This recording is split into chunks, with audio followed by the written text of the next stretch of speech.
Status of our activities with regards to the landfill, and Dr. Fine will talk about the health impacts from the air monitoring data.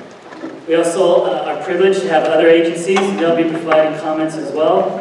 And then we'll open up comments to you, the public. And after that, we'll make some closing remarks and we'll adjourn. So I'm going to go ahead and turn this over to Mr. Mosinazini.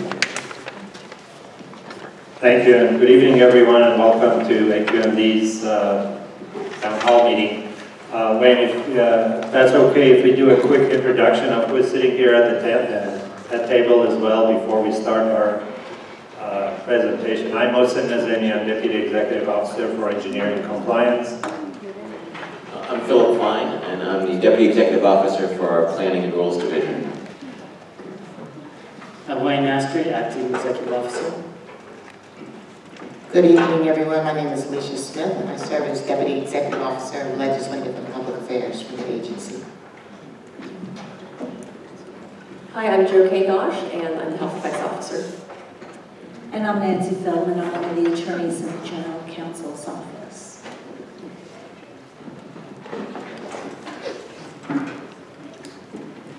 Okay, I'm going to see if I can stand up here and do the presentation. I'm going to have it, oh, thank you. I was looking for that.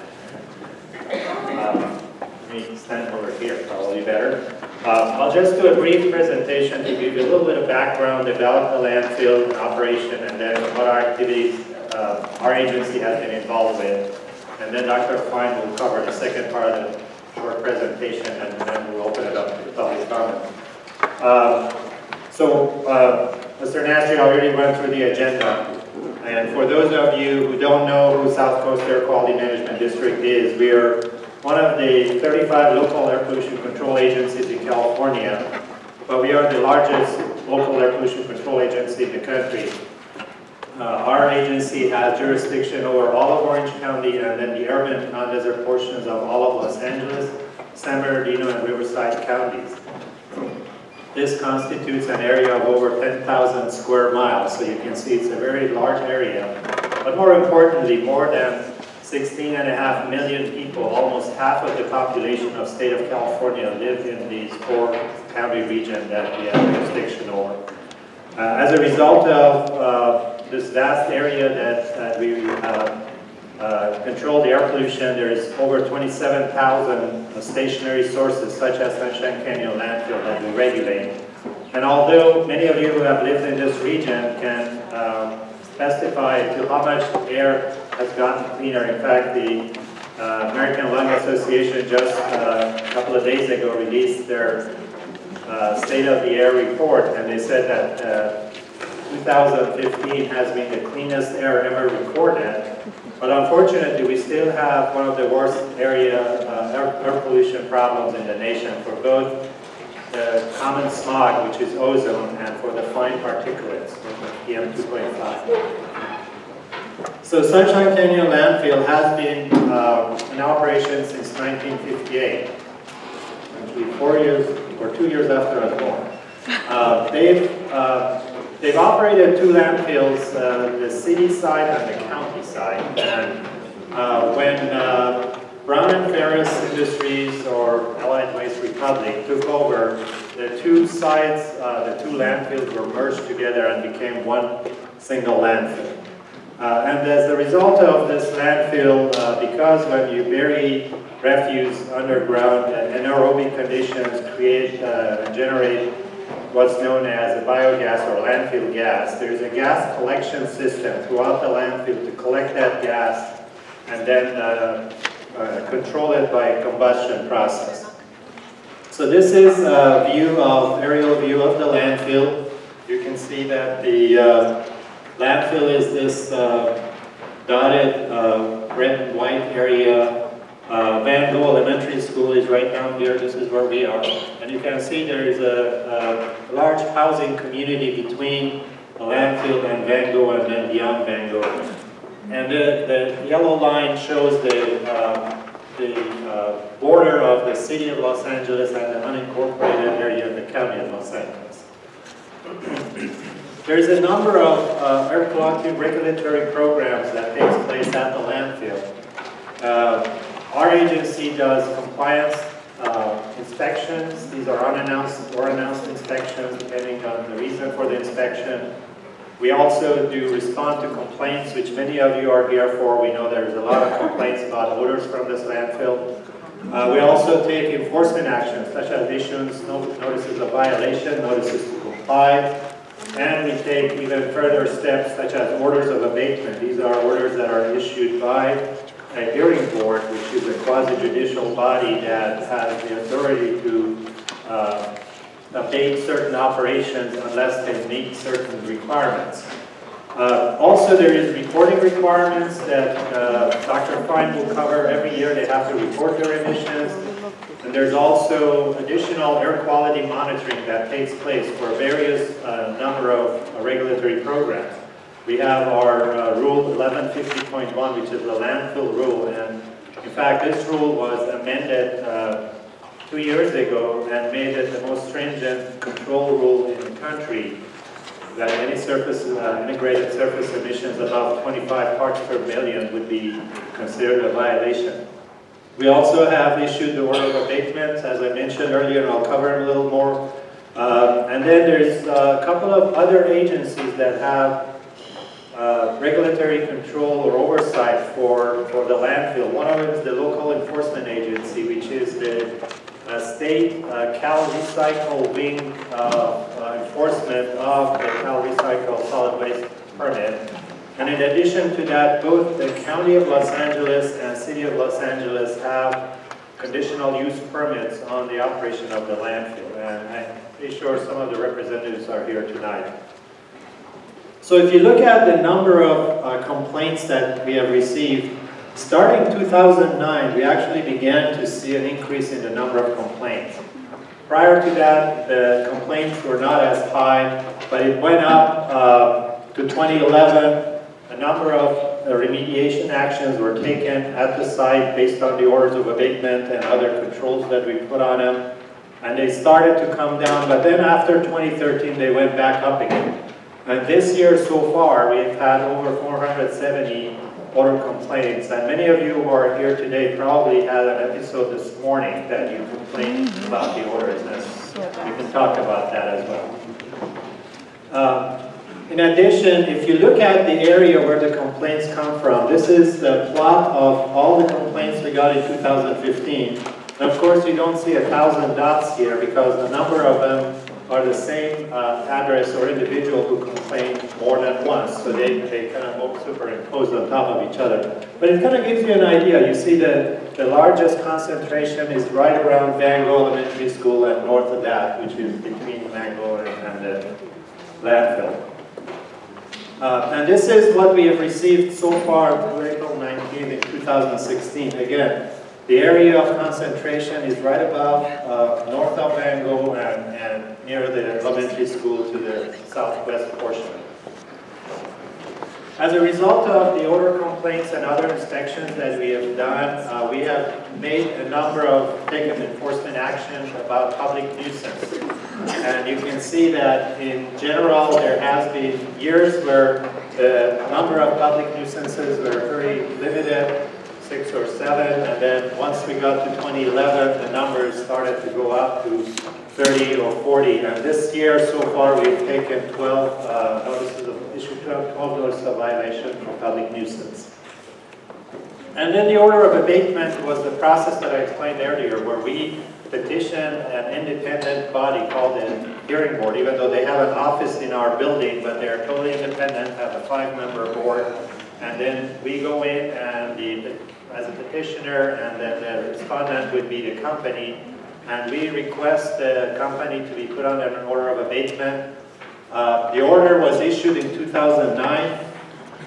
The order, we filed a petition, I'm sorry, in 2009, it was issued in 2010, and then we amended that order 3 times by adding different requirements, making it more stringent. And then at the end of 2013, that order expired. As a result, there was a number of improvements that were made to the landfill. And when I say improvements, I don't mean that the odor problem has been taken care of, so don't take me wrong. But we've required and the Republic has hired consultants to help them to put in over 500 additional vertical wells. These are wells that go straight down and collect the gas. There's also a number of what's called linear or horizontal trenches that were added. They were over 38,000, almost 40,000 linear feet of landfill gas collection piping, which actually increased the size of the piping so they can collect more gas from these wells. In addition to that, there is an issue relative to the daily cover. As they bring the trash in, at the end of the day, that trash needs to be covered. Up until September of last year, the requirement that was imposed on landfill was to cover the trash with minimum 9 inches of soil every night. And as a result, there was a lot of soil that was added to the landfill at the end of the day. And even though it covered the trash, it may not have caused the odors to come up from the trash at night, but it created some other, we believe, problems about collection of the gas. Because the density of the soil was different, it was more compact compared to the density of the trash. And therefore, when the wells were trying to pull the air through with the gas, they could not pull all of the gas through the vertical and horizontal trenches. And also it created some problem with the water. When it rained, they served as barriers and didn't allow the rain to percolate all the way down to the bottom of the landfill and get collected by the leachate system. So there was a blockage in the middle of the landfill and the gas started to flow horizontally come out of the slopes. As a result, there was an alternative daily cover approved by the local enforcement agency and the board of directors that is a different type of material. As you can see, it's like a plastic material that's impermeable that they cover the landfill at the end of each day. But then the next day, as they bring in more trash and as the vehicles drive over it, it actually punctured to allow for other gas to be collected as they bury the landfill. This has only been in effect since October of last year, so we've had a few months of it, but we believe that this will make the landfill going forward better in terms of collecting the gas. In addition to the gas collection system, once you collect this gas, you have to do something with it. The Republic initially did not have enough flare capacity to combust this gas. So under the order of abatement, we required them to install additional flares. They improved the capacity of the blowers. They put in a temporary flare while we were preparing the permits and the CEQA document to add additional flares. And then they installed 2 additional flares in 2012 and 2013. And then we have application for another flare to be added so that any additional gas can be burned and they have the capacity to collect that. And then lastly, as part of the order of abatement, we required Republic to pay for the district to hire a couple of consultants to do a study to look at what improvements can be made to better control the gas and the odors from the landfill. So there are 2 studies that were done by Hydrogeochem and Dr. Yazdani that the results are available on our website, and I'll actually show you where you can find that information. In order to utilize the gas better and not just flare it, a third-party company applied for gas to energy project. What that is instead of burning the gas in a flare and wasting it, they actually collect that gas and send it to gas turbines and engines where the gas is burned and produces electricity. So Sunshine Gas Producers has been permitted by our agency in 2012 and has began operation towards the end of 2014, gradually phased approach they came on. And they generated about 24 megawatts of electricity, which is considered renewable energy. And 1 megawatt is enough for supplying electricity to almost 700 or 750 homes, to give you an idea of how much that is. So what are the potential sources of emissions at the landfill? Obviously, the odors for the trash that's brought in every day, many of you have experienced that, is one big source of pollution, emissions. These are coming from the trash in the trucks, and also as they empty the trucks, the working phase has odors from it. In addition to that, the landfill gas, that's anaerobic gas that's generated underground, that also smells. So if it is not collected properly and it comes to the surface or released in some form or shape, that's also something that you would smell. Typically, what our experience has been that the odors you smell in the morning are more like trash odors because of all the activity that's going on in the working phase at the landfill. And the odors that you detect during the evening hours are landfill gas odors. And they are kind of distinct, so if you had experience smelling it, you can tell the difference. There's also emissions as you burn this gas. If you burn any fuel, you get some products of combustion. That is not just carbon dioxide and water. There is going to be some nitrogen oxides that are a building block for typical ozone. There's also fine particulates that could be generated from burning the gas. And also there is tailpipe emission, just like any other vehicle that we drive around. These trucks that come in and out of the landfill and the equipment that works inside the landfill, those are also generating emissions that would be sources of emission. And then finally, as the movement of these earth-moving machines or trucks going in and out of landfill can pick up dust from various areas of the landfill. And so there is some measure or mitigations that we put in place for dust control. So this is my last slide, and I'll turn this over to Dr. Fine, but I just want to let everybody know that we have created a special web page on our homepage at www.aqmd.gov. This web page is dedicated to Sunshine Canyon Landfill, and you will find some of the information that I'm covering here and Dr. Fine is going to cover on this website, and we're committed to update this website as we go forward so you can get more up-to-date information. And there are different pages on the website. You can look at the odor complaints, you can look at the studies that I mentioned to you earlier by the consultants, and we will have more information relative to the orders of abatement. And with that, I'm going to turn this over to Dr. Fine.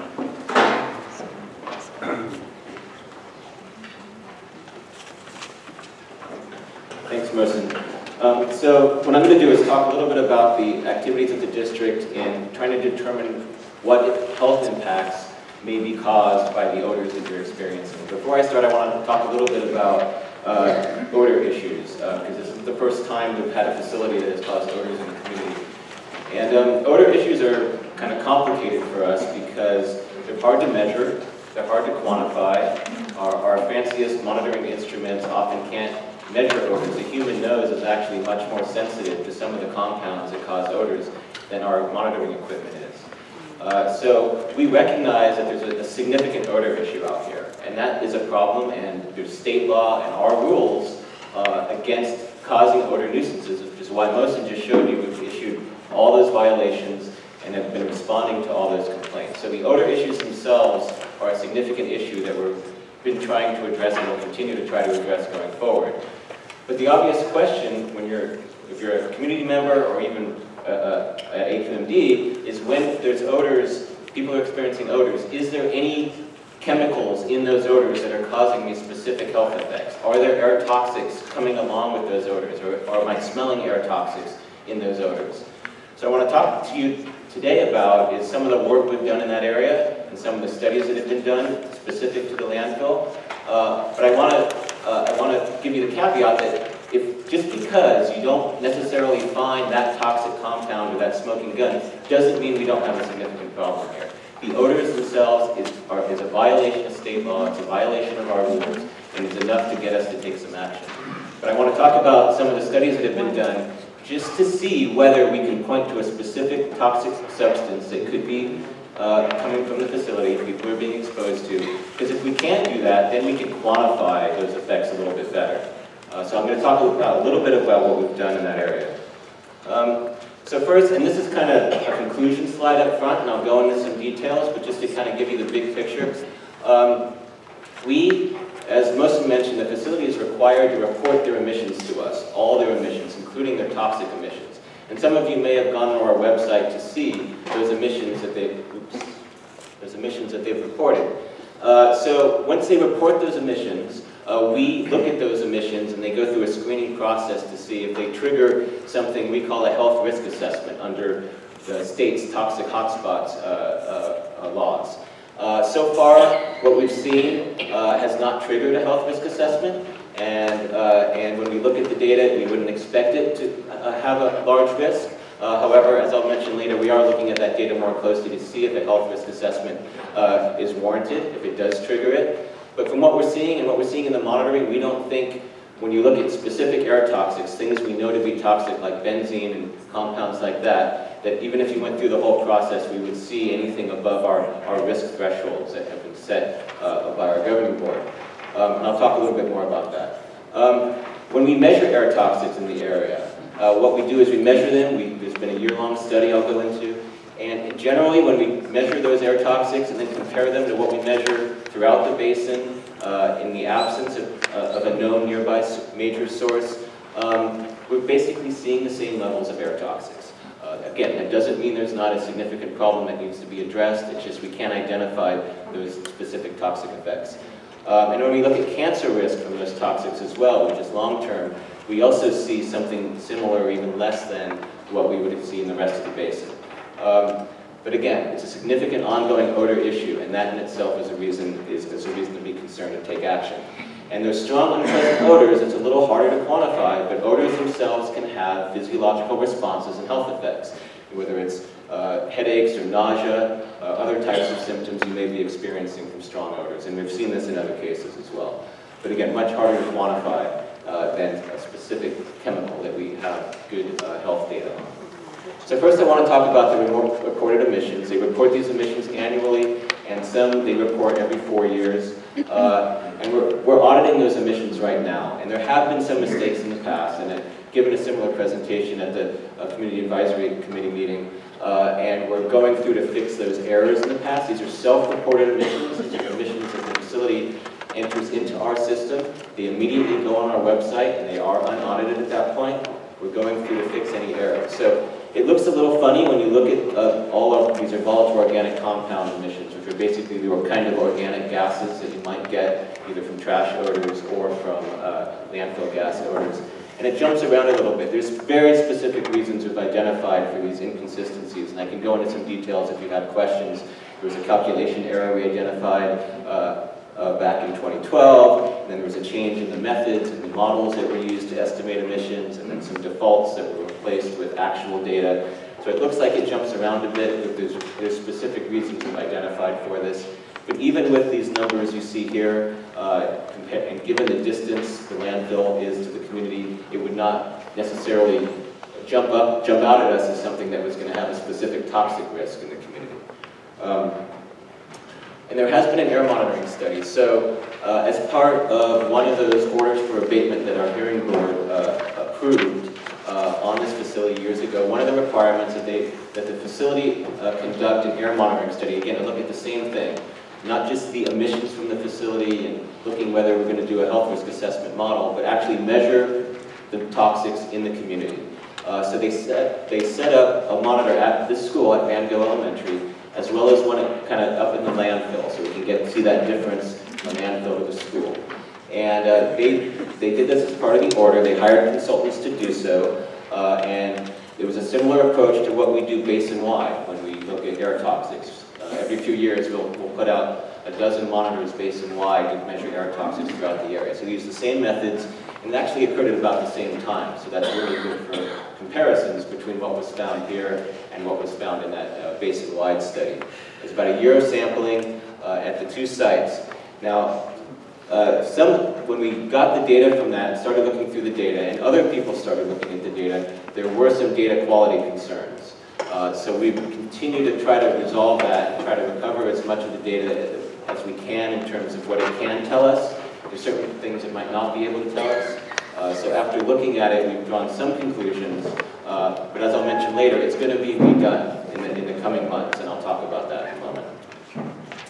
So the results essentially are, as I mentioned earlier, that the measured levels, and you can just see some examples here of toxics that we know are, chemicals we know are toxic, like benzene and toluene, ethylbenzene, and you can see essentially what it is at the landfill and what it is at the school versus what we basically see throughout the basin. And for most cases, it is less. You might expect it to be a little bit less because this area maybe isn't in downtown or at the port. I understand that. But generally, it is less in those other areas. And so we're not really seeing that influence from the landfill for these toxics. Doesn't mean there's not odors.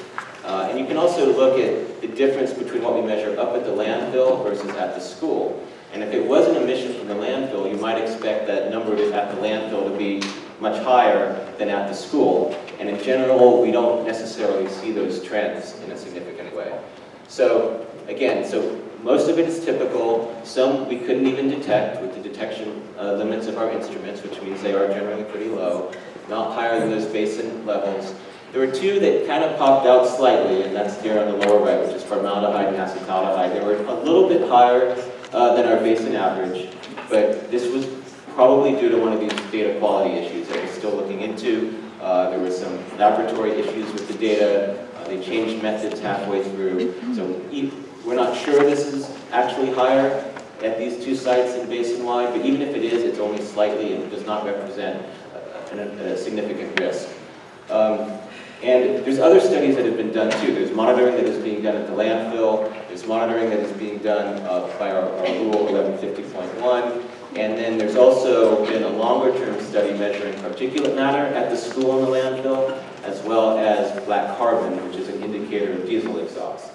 So again, we're not finding the toxics that would necessarily lead to a specific quantifiable toxic risk, but again, it doesn't mean there's not a problem to be solved and that the odors aren't something that is a significant issue that we're working on. So in terms of next steps, as I mentioned, we're continuing to audit those emission reports and correct those errors that were made in the past and refine, not just for this landfill, all the other landfills, and pointed out perhaps some inadequacies in our guidance on how to report from landfills. So we're working on some guidance for this landfill and everyone so they all report consistently and we can avoid those errors in the future. Because of those data quality issues and for some other reasons, the City of LA is also working with the landfill, and the landfill is going to pay for another round of air toxics monitoring for an entire year, probably starting next month. So essentially repeating that study again, and I know there have been some differences in the levels of odor complaints and the types of odors you've been getting between 2012 and today. So we'll see if there's any differences. And we're going to be much more on top of this one with a better contractor to make sure we don't have the same data quality issues. We will be reconvening an interagency work group made up of all the agencies involved, the LEA, the county, the city, and others, to meet regularly to coordinate our efforts on mitigating these odors from the landfill. And we are also going to be, going forward, we're looking at additional, much stricter operational changes that are measures to address both those trash and landfill gas odors. There's some new information that's come out recently. We think we have some very promising measures that can be taken, and we're very hopeful it's going to make a big difference. And that's going to be coming in the next few months. Obviously, continuing our complaint response, as you call it, just like this morning, we'll respond, we'll try to track the odors down, we'll issue violations if it is a public nuisance, and then continue, as Mohsen said, to provide the latest information on our website. And we'll be putting, as there's on our website also, if you're interested in the more details on this presentation, on these potential health impacts, there is a 4 or 5 page summary on our website, a summary of that study and the health impacts and also the emissions. It gives a little more detail on everything I mentioned today. So with that, I'll conclude and we'll probably open it up to questions. Thank you very much. Thanks, Dr. Fine. Before we open up to general public comments, I'd ask if there are any other agencies that would like to make comments on any of the local enforcement agencies.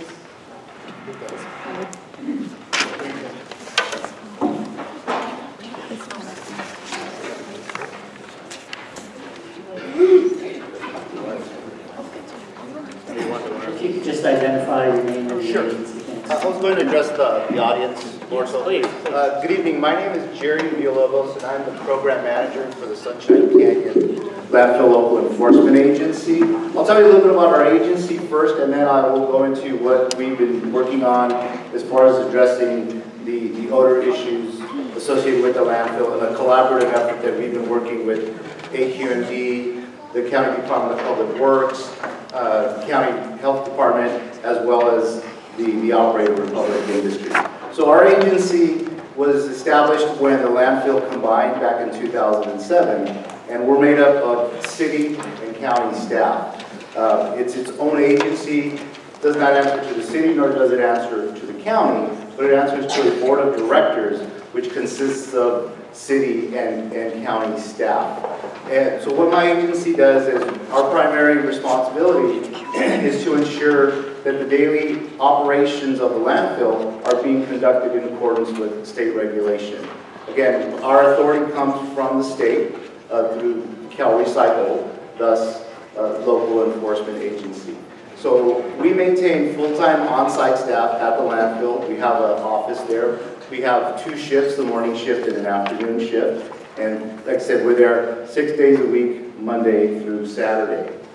We look at the waste when it comes in, ensuring that it's properly managed at the site. We make sure that the site is being operated safely. We look at litter control, dust control. We do look at some odor issues, but the primary authority on that is the SCAQMD, but again, we do work with them on that.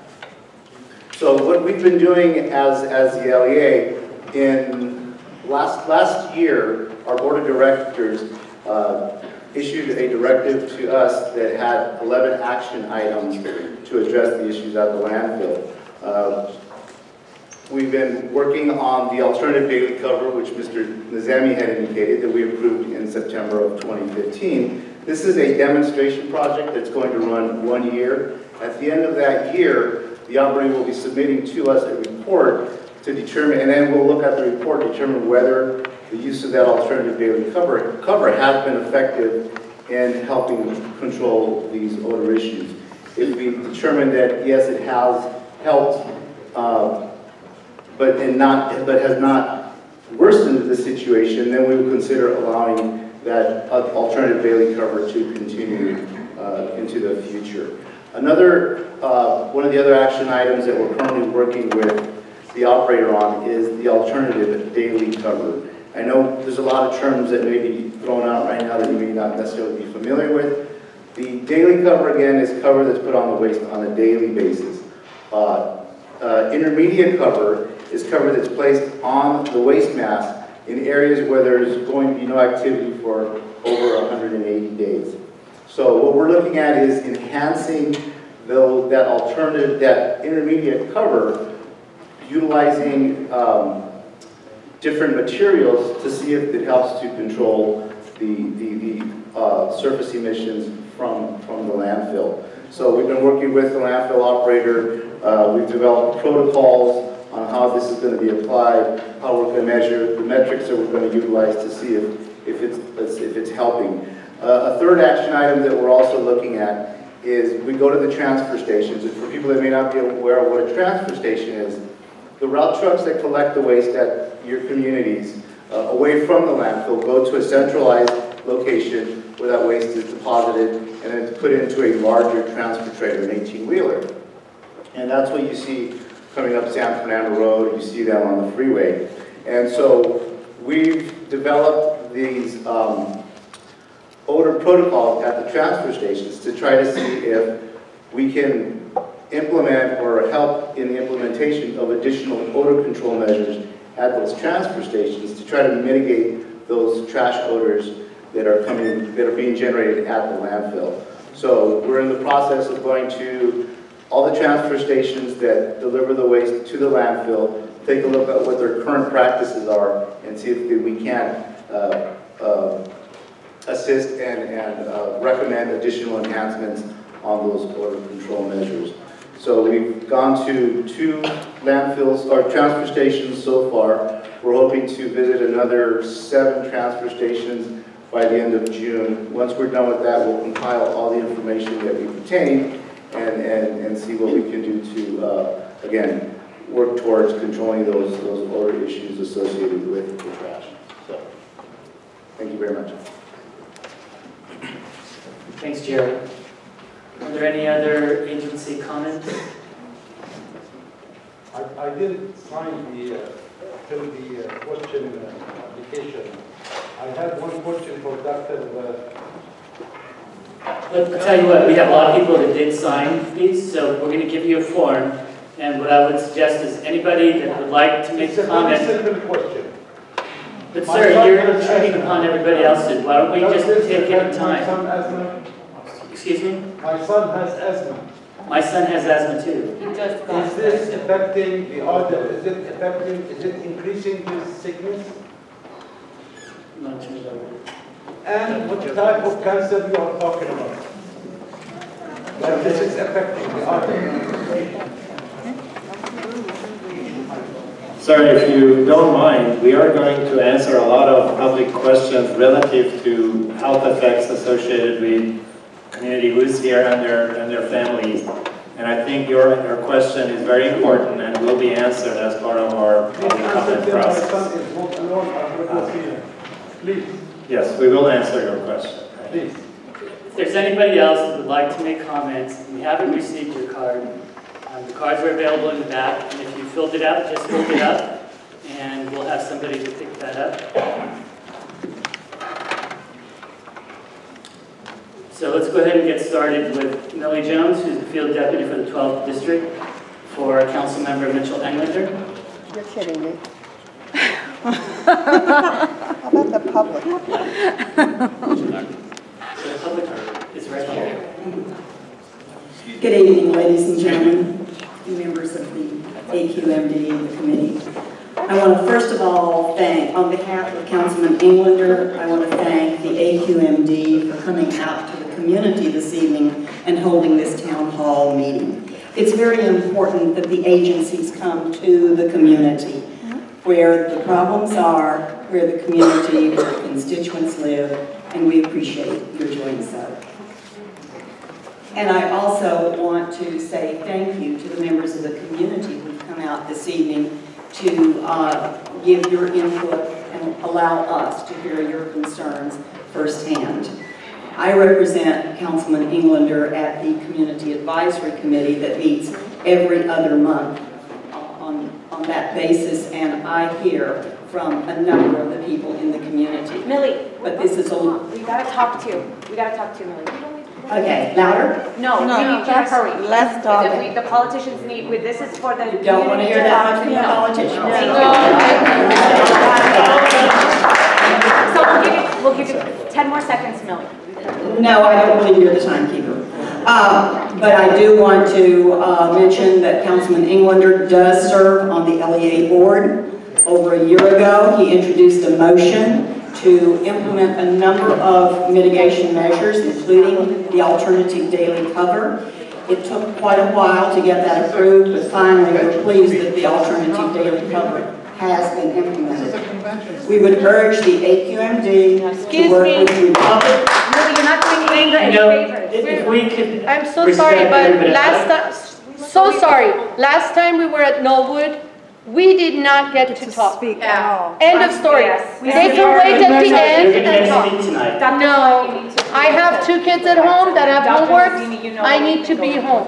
All right. Sorry, she can go at the end. I will wrap my comments up, but again, we understand that the odor complaints are unacceptable to the community. They're unacceptable to Councilman Englander, and we would hope all the agencies would work together to try and resolve this matter and resolve it as soon as possible. It's been years. Thank you. Thank you, Millie. Okay, wait, I just want to say one thing. You guys, adults, all of us, let's do this the right way. Okay, we're already passing these in. Let's not get mad. You're going to get hurt. But let's do it the right way and get it done. We don't have to be rude to anybody or anything like that. We're trying to get everything worked out. Okay? All right, thank you. Our next speaker is Andrea Provenzali.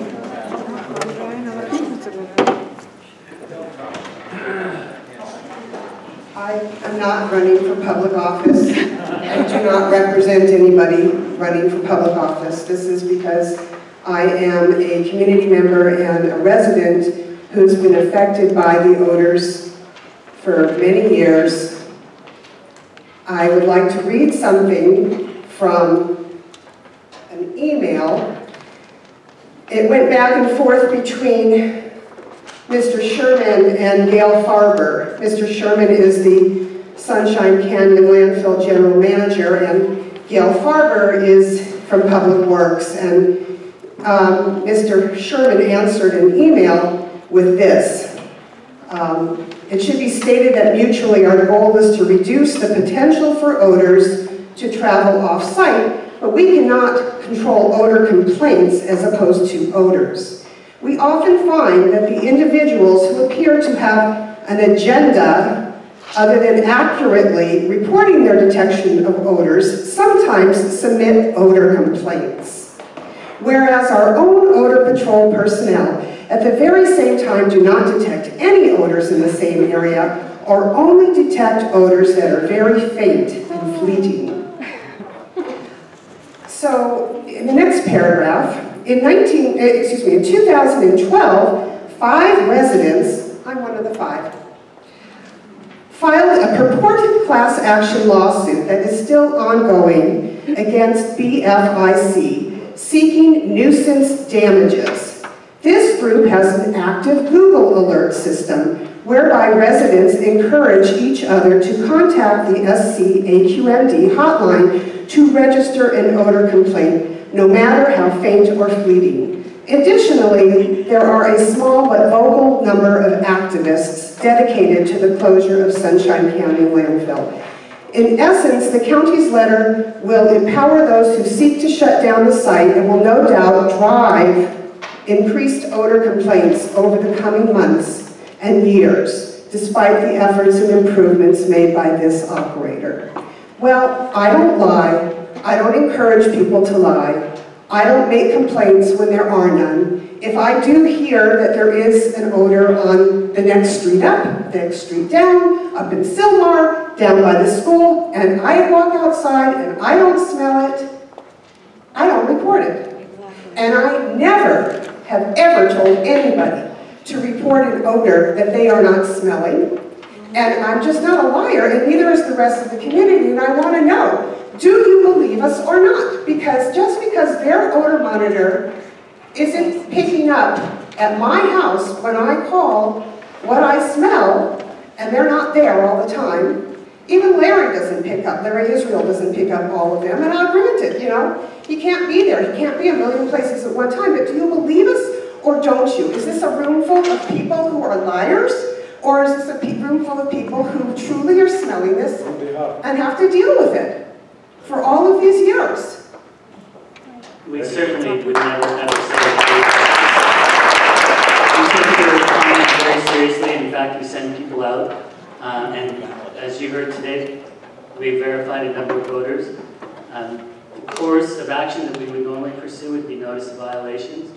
And until those are actually affected, I really can't speak to it, but we're here because we share your concern, we believe you. If we didn't believe you, we wouldn't be here. So we're taking action. Obviously, I think we need to take different action. Because as you all pointed out, there's been a long history. Different action. So we're going to go ahead and take a look at that. But thank you very much for your comments. Thank you, because I'm not going to get rich quick scheme. I can appreciate that. Our next speaker is Wade Hunter. I'm Wade Hunter. I'm the president of North Valley Coalition of Concerned Citizens, Inc. I have some excerpts from a preliminary draft staff report for proposed Rule 415, odors from rendering facilities dated June 2015, City of Vernon. What's interesting here is that you're willing to take action after only 350 complaints in 10 years. You're willing to take action to either these guys comply and button up their operations or you're going to put them out of business. Here, we've got 8,887 odors as of the end of March this year in 7.25 years. Okay? And we can understand why we can't get you off of the dime and start, because these odors, like you said, they may or may not contain VOCs and things like that that can necessarily harm us. But going in here, what is interesting, you state, okay, that the potential health effects, and you support this, you have a section, potential health effects. You state, unpleasant odors have long been considered as warning signs of potential health risks. More recently, there have been public health concerns that odor sensations themselves, or perhaps the agents responsible for odor, may in fact cause a health effect. Such odors often elicit complaints of respiratory irritation, headaches, nausea, and other adverse symptoms. Okay, so you recognize it, you know it's there, and yet you're doing nothing, because odors to us are very important. This is what they're smelling every day. Okay? And we start going down. By your words, in 2011, okay, only 65% of the gas was being collected. And with those improvements that you were doing on the odor abatement program, you only expected to increase to 85%. Your words, not mine. So they're not even collecting all of the gas that they should have to begin with. And this problem is far larger than what you're seeing. We've got this person back here who denigrates all of these people and calls them all liars, okay, to serve his purpose, okay? So he's the manager, and he gets profit sharing, he gets big bucks. That's the only reason he's here. And I'm telling you that this problem is far larger. There's a lot of organizations that don't call you. For instance, okay, I'm talking local, city and county and other entities, okay, that have smelled the odors but haven't bothered to call in. Fire Station 18. Knollwood Country Club, which is run by the county. Amalfi Park, run by the city. The AYSO, where we got all these kids out here running around doing stuff, and they're right below the landfill. But they're not reporting it. And you're only seeing a few people that do call in. And then we've got this person back here, like I said, that just denigrates the whole community and says they're a bunch of liars. Okay? One of the things that are going, half of the complaints that are coming in at least are for fresh odors. These guys can't even bring trash to this landfill and put it in the ground without it smelling. Now this is a low-hanging fruit, okay? This is what could be stopped. We know the gas is out of control because they haven't got it under control yet, and none of the things that you've recommended have corrected the problem in all these years. So you're obviously failing. What you do, let's have another study, let's look for another year. What you're telling these people is, suck it up, guys. You got another year before we get a study that's going to tell us what. And I'm telling you that if they cannot bring this trash to this landfill, then they should be shut down. The obvious answer, and I brought this up at the very first odor abatement hearing, you need to shut this thing down, get the thing under control, and then when you eliminate the odors, you can turn around and say, okay guys, you can start bringing your trash back in. And you incrementally bring it back until you create a problem. Then you just back them off again until that problem. But you can't add 12.5 million tons of trash to a problem that you haven't solved in the first place because they had an insufficient system collecting.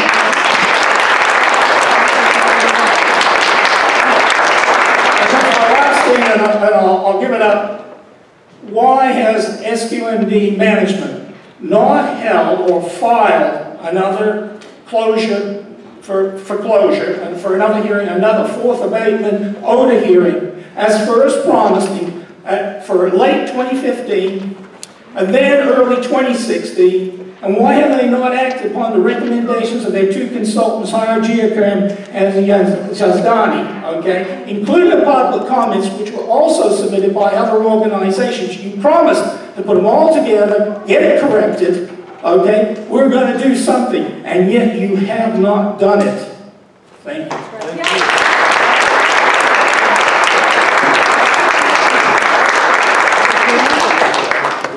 Thank you, Mr. Hunter. You raised a number of points that we need to address. Our next speaker is Arlene Malconian. We'll respond to his comment. Not another speaker. Can you respond to him? Let me just jump in here, Wayne, if I may.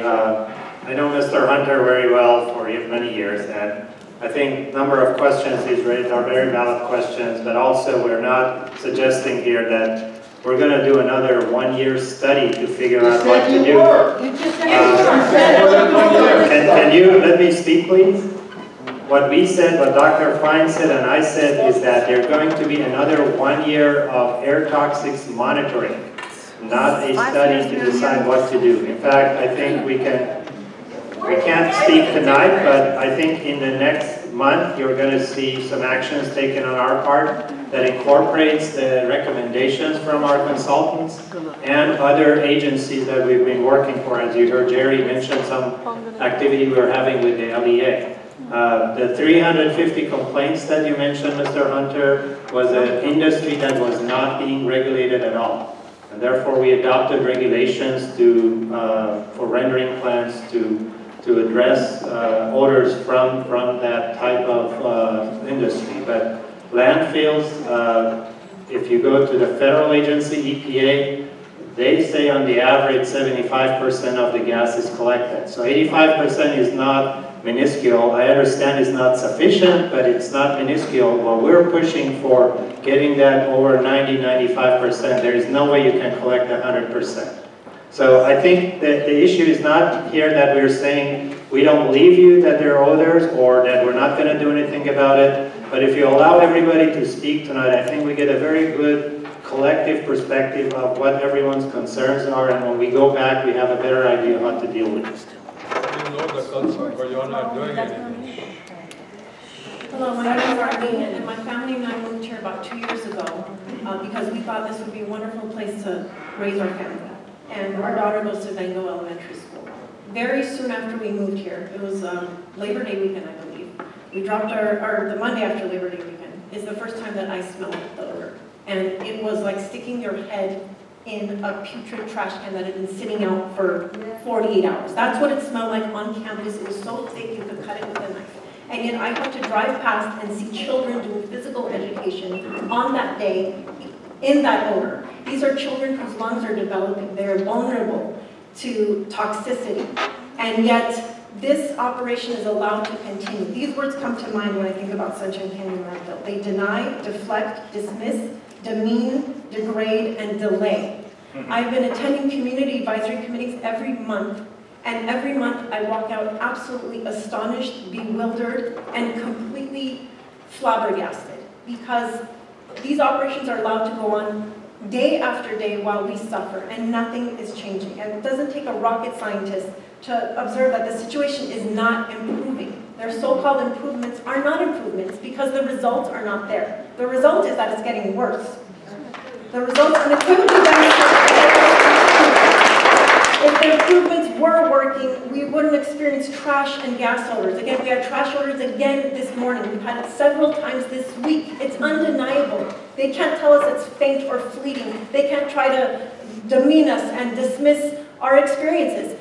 We have your inspector come out and verify these odors. So if an agency, your agency is verifying those odors and issuing these violations, how is it that they're still allowed to try to refute that this is even happening? And my next concern is that 20% of all calls to your agency come from our area about Sunshine Canyon Landfill. Where is the accountability? At what point are you going to escalate your accountability measures? These penalties, monetary penalties, it's a business expense for them. It's nothing. It's pennies on the dollar. They are making record profits off of our health. At what point do you finally escalate your accountability measures? NOVs are not working. Monetary penalties are not working. Why are they allowed to operate as the biggest offender in your jurisdiction? And why is it that you cannot escalate your accountability measures? What is your process? Tell us what your process and procedure is with respect to holding this offender accountable for its non-compliance. Please let us know. And we don't need additional testing. The odors are here. That's a reality now.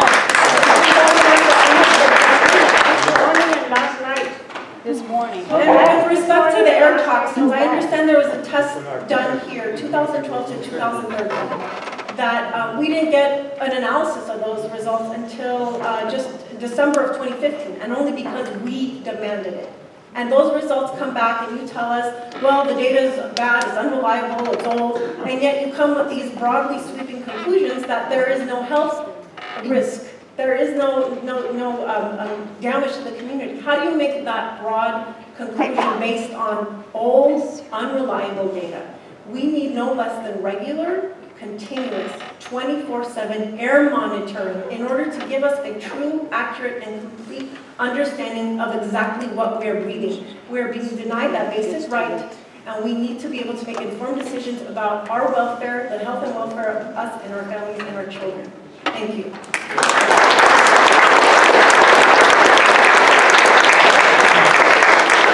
Thank you. Very good.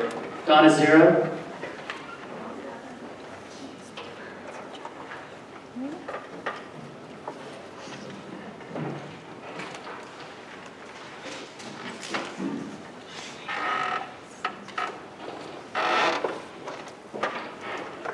Hello, my name is Dr. Donna Zero. I've lived up here for 25 years, and I worked here at Van Gogh from 2000 to 2007.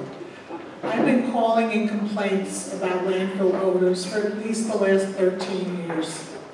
I've gone to numerous community meetings, and nothing has changed. It has only gotten worse. I want to know what you're doing, what you're going to do to improve the quality of our lives. People can't walk their dogs at night, they can't have dinner out in their patios, they can't open their windows to cool their houses down at night because the stench is so bad. Aliso Canyon, the people living there at least got air filters. Nobody's talked to us about helping us out a little bit. It's getting ridiculous. I'm fed up, and at this point I'm looking to move out of this area. Except my house price is probably about $60,000 or $70,000 less than if it was in Northridge because of the landfill, because we have to disclose it when we sell the house. Now, when I bought my house, the landfill was closed. It has not been a continuous operation since '58. It reopened again 3 years later. There was no way I would have bought a house up here if I knew about the landfill.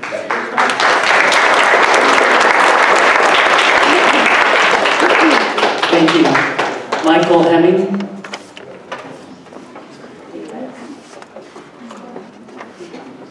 He left. Thanks. David Thomas.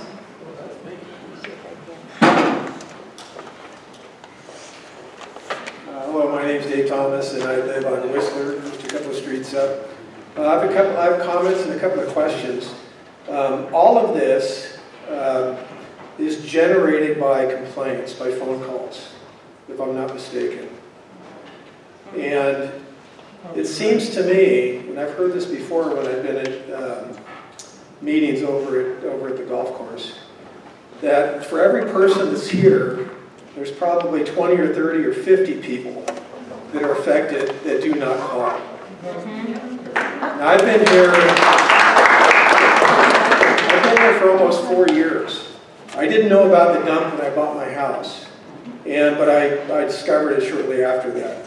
And I started making calls. I found out about the agency. I called Larry Israel, and that went on for 6 months or a year. And then I went to a few meetings, and of course, nothing happened.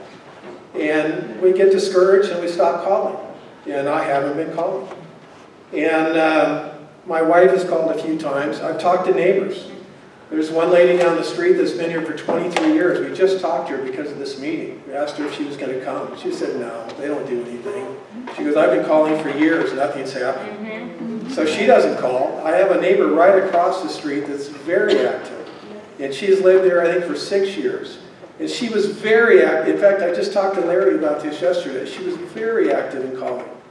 And she doesn't call anymore because nothing happens. And so my point, and the reason I wanted to come up here is, I think you guys find the dump, right? If there's certain levels or things that certain standards that they meet, there's fines. And so the city is getting money from these fines, but the community gets nothing. We get, the problem doesn't get any better, and we don't see any benefit from it. And so I'm just going to make a suggestion. If you were to find the dump maybe escalate the fines exponentially, and then take that money and put it in our community, right here at Bee Canyon or up at the other parks, and the community can see some benefit, even though the fumes aren't getting better right away, but they can see other things improving, the calls might start coming in again. I would start calling again if I saw some benefit, even if it wasn't with the fumes. Bee Canyon is a nice little park, but it could use a lot of improvements. And if we knew that that park was getting fixed up because of the dump calls, you'd get a lot more calls. All right, thank you. Kathy Anthony.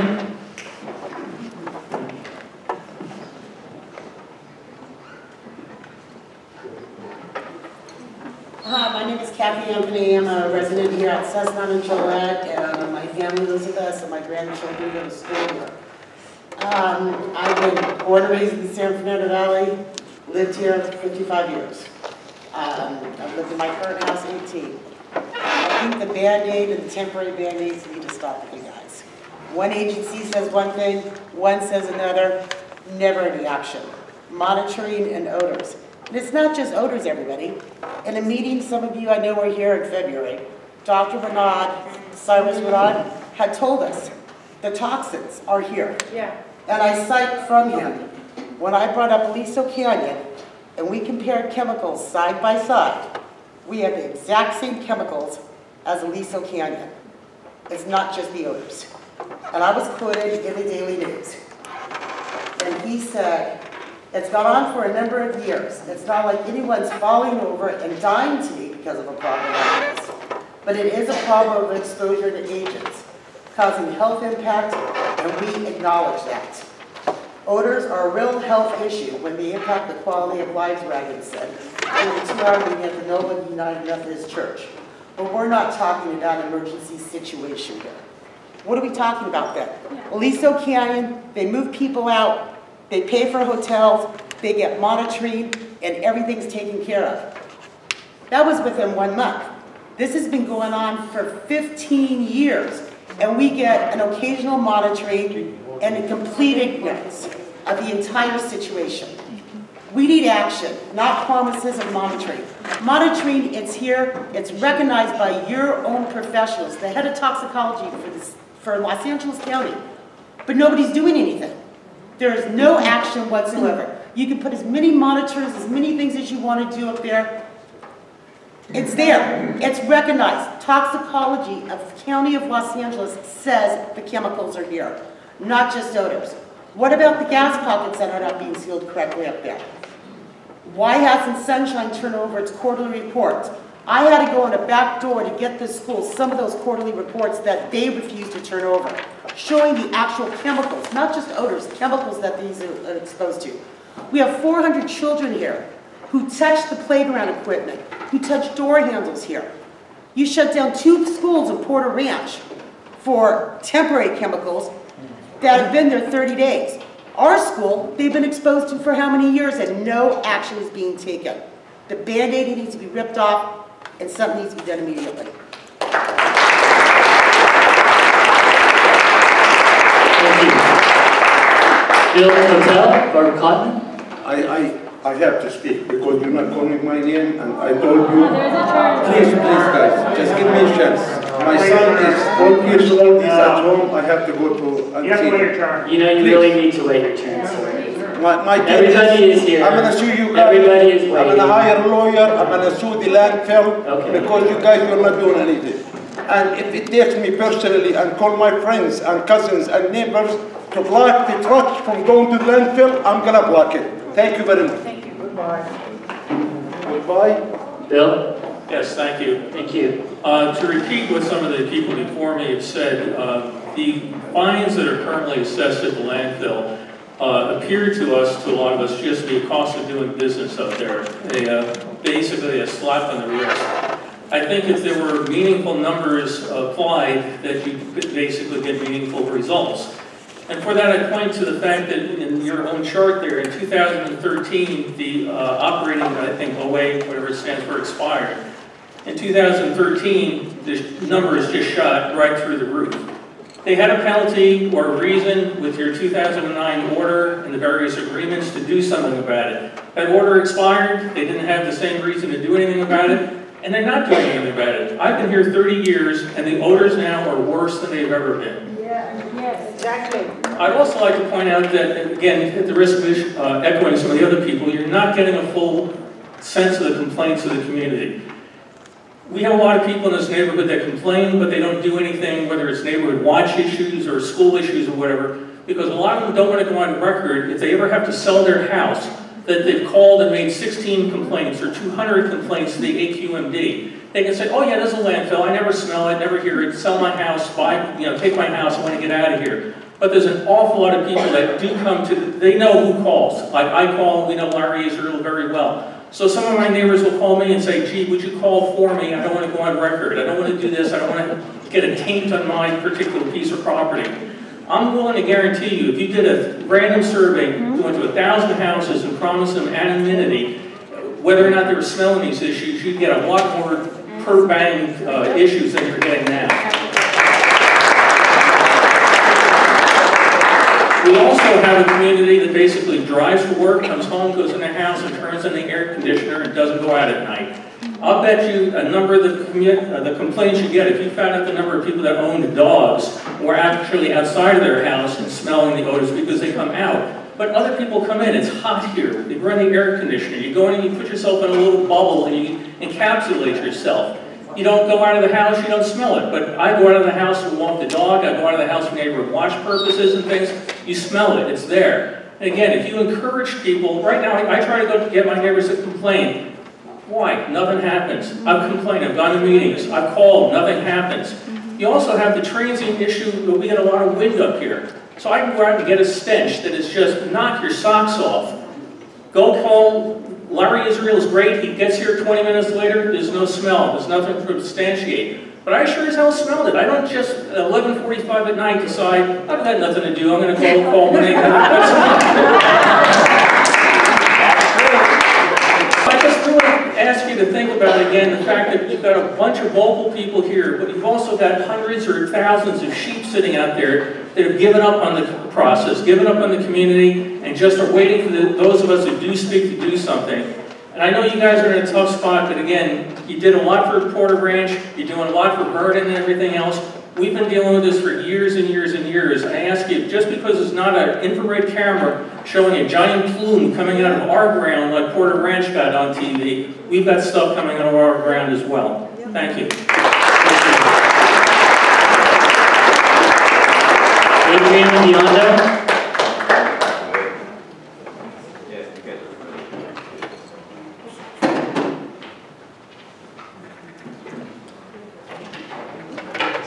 Is Adrian here?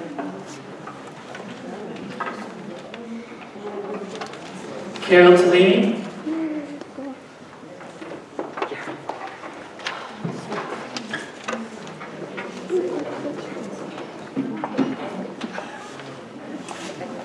My main concern, I'm Carol Tellini, I volunteer at the school. My son, most of my kids came to this school. One of them is now 6th grade out of the school, but I still have 3 more years in the school. I have an 8-year-old. My number one concern is, what is he breathing? I don't want to call every Monday, Tuesday, Wednesday, Thursday, and be at the mercy of Larry Israel's nose. Because that's what we're begging. Larry, get here so we can see if you smell it, and then 3-4 days later, we have to, I don't know, fill some application and do the whole thing. I stopped calling, like the gentleman said. About 5-6 months, I didn't call because there's nothing being done. Absolutely nothing. All I'm doing is calling and getting Larry Israel's paycheck higher and higher because he's getting overtime. Whenever I call, I don't know who sits behind the phones, but you'll have 1 or 2 people. I have to be on hold for 7-8 minutes.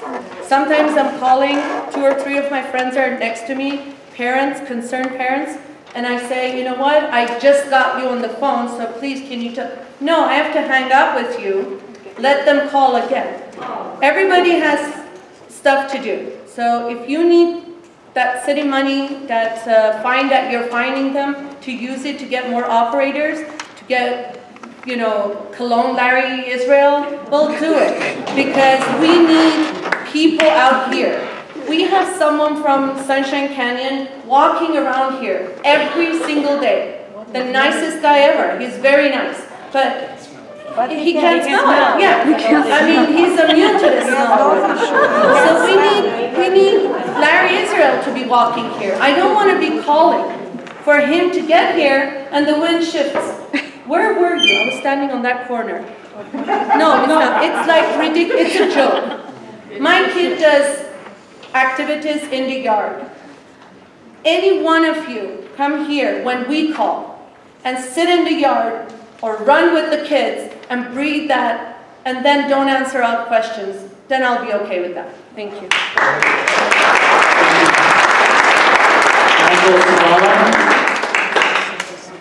Michael Savala.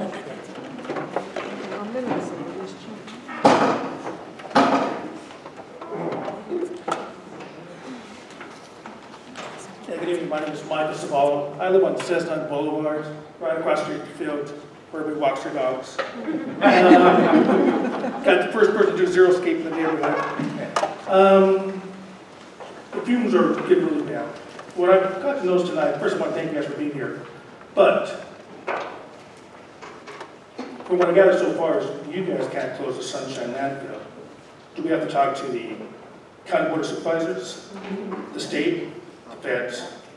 How do we shut it down? Who do you go after? But third percent we keep on operating. Number two, I grew up in the city of Whittier. By city administrator, went to Whittier High College. Big landfill there, very clean, barely smells. See them on the Balboa, off the 60 freeway, back in the 70s. Odor was unbelievable. You drive by, you'd throw up. Homeowners lost so much money. Their homes, nice homes, you could go rent their houses for $300 a month for a 4-bedroom house. Odor was so bad if you wanted to live there. Now, our property value is depreciating because landfill.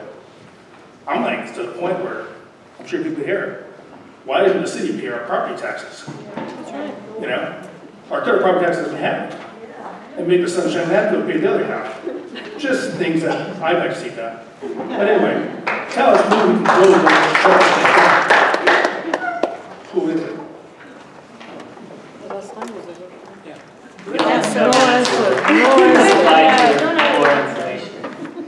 John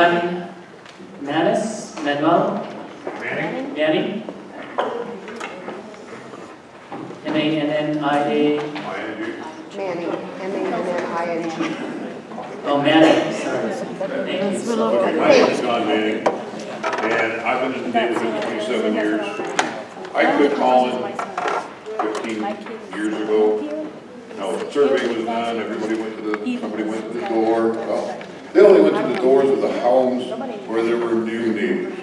There weren't anybody that went to the old neighbors. A lot of the old neighbors have passed away. There's a lot of cancer subjects in this area, but nobody's reporting it. And I believe that survey was done by SCAQMD. So I think you're starting with some flawed information to begin with, but the reason I quit calling, there's nothing getting done. It's selective and it's in Brown Ferris's favor. So my other thing is, I'd like to see something get done. Thank you. Thank you. Meg Volk.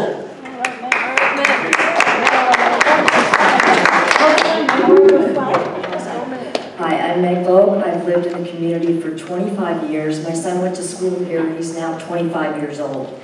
I am a realtor. I do sell homes in this area. We do disclose. I am concerned about property values. But the main thing I wanted to talk about is we, present here, we do have an agenda. And the agenda is to stop having trash and gas odors daily. We represent over 500 households living directly downwind or crosswind from Sunshine Canyon Landfill. We amount to over 1,250 individuals if you assume 2.5 people per household. When you add in the students, parents, teacher, and staff at Van Gogh Charter School, we're a group of nearly 2,000. We are all impacted almost daily by these noxious gas and trash odors going on for 8 years now, probably longer. Republic claims we are a small but vocalized, organized group with an agenda to close them down. We have been forced to organize due to the AQMD requirement that 3 calls must be made within an hour in order for an inspector to come out to verify the odor. We do not enjoy spending our valuable family time making these calls, sending emails, and then meeting the inspector to state what we had smelled, and then follow up to fill out a form once an NOV has been indicated due to the volume of complaints. I've been doing this for over 8 years and am sick to death over the time spent for nothing. Secondly, I've been asking this at every meeting at Knollwood for several years. What power does the AQMD have with these NOVs? Is there any limit to the number of times a private for-profit company can create such an odor issue and impact the daily lives of the residents before action is taken against them? We're tired of all the excuses, and as Arlene said, deferring, deflecting of blame that we're seeing from Republic as well as the county and city organizations. We need you to be the advocate for the people, not for the private enterprise or government. How can we be sure that you're working on our behalf to finally remedy the problem? And lastly, can you file a notice of abatement hearing such as what was done in recent Porter Ranch gas leak incident against SoCal Gas? Disgusted after 25 years, and I make copies of this for everybody.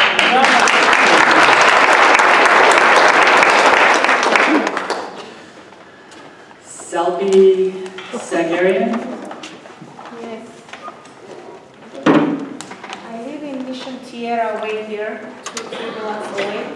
I'm not going to repeat again myself. Mr. Hunter and Irene already asked all my questions, but 1 or 2 more concerns from me. Imagine yourselves, please pay attention more. Yesterday around this time I was sitting in my living room watching a movie, and in my living room, a door open, I start smelling around 8:30ish, 9 o'clock. Imagine how you get disturbed. It smells trash, gas odor. You're sitting in your living room after 10 hours you work. After you come home, you do your homework, everything, and you got disturbed from the trash odor. We cannot leave our door open, enjoy fresh air. I cannot open my bedroom window. I cannot enjoy my house. I'm in this area almost 6 years. I'm attending all the meetings, but the same answer, the same thing, no result, no action. Please, if you believe us, we're smelling this, take an action. Next meeting, when we come here or anywhere else, we need result, we need answers, we need to see the result. Let's go.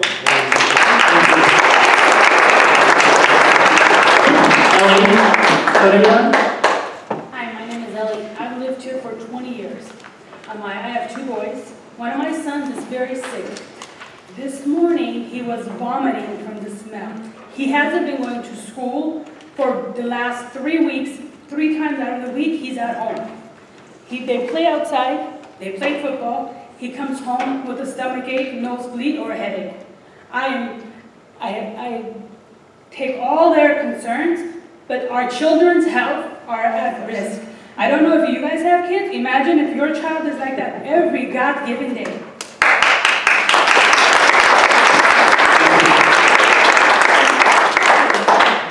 Lucy Van Tanian.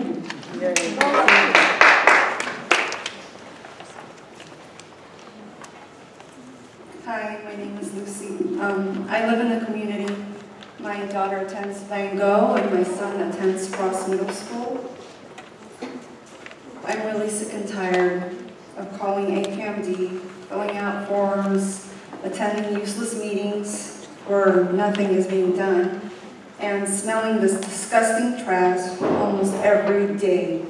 It is not fair that this beautiful community with a park and trees have to suffer because of the dump I open my front door in the morning and the first thing I smell is spoiled, rotten, disgusting trash. This week alone, I have called AQMD 3 times. It smelled so bad today that my daughter, who's 7 years old, asked me, "Mommy, how can we make it stop?" My answer was the only way to make it stop would be to shut it down. My daughter loves her house, neighborhood, and school, but I have mentioned to her that if the smell doesn't stop, we will have to move. Why? Why should we move? Why is the facility open if proper steps are not taken to fix the big problem we are facing? We have lived here for 10 years now, and it's getting worse and worse. AQMD's inaction benefits SCL. Their fines don't mean anything when their profits are so high. They are being afforded break after break, year after year, while my child is forced to endure trash odors at her doorstep and at her school. So please show us some action and no more meetings with no action, no answers.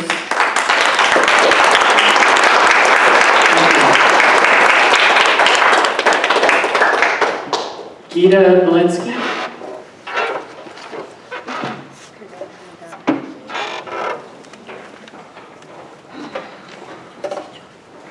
Hi, my name is Gita Malinsky. I'm a parent at Gogh Elementary School. I've been attending the CAC meetings for years.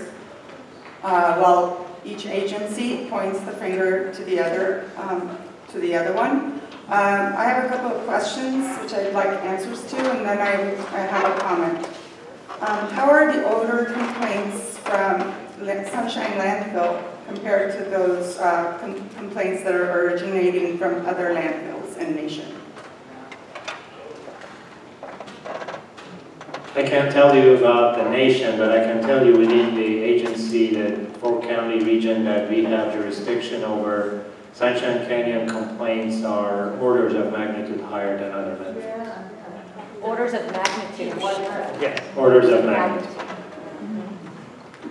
And I'd like to know, where do all the violation fines, NOVs, how are they spent?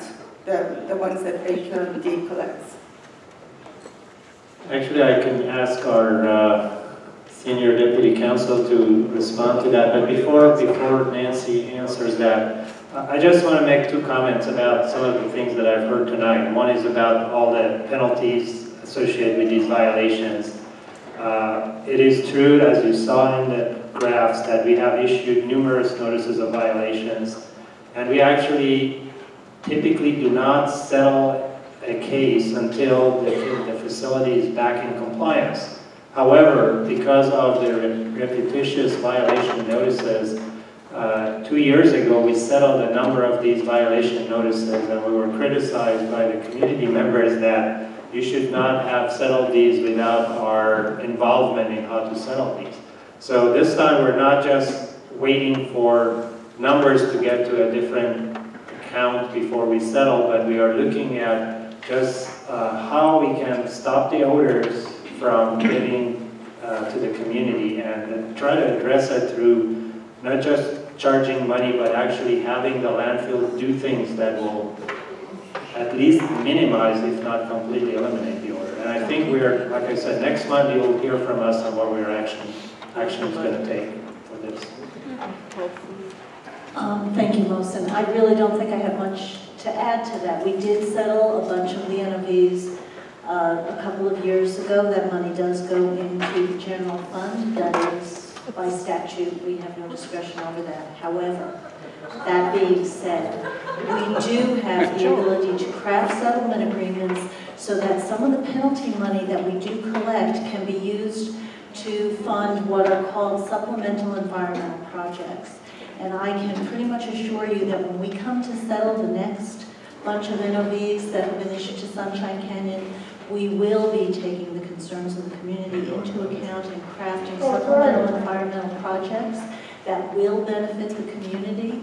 We will solicit your input on that score and make sure that we can do the best that we can with the money to serve the impacted community. I cannot tell you when that is going to happen.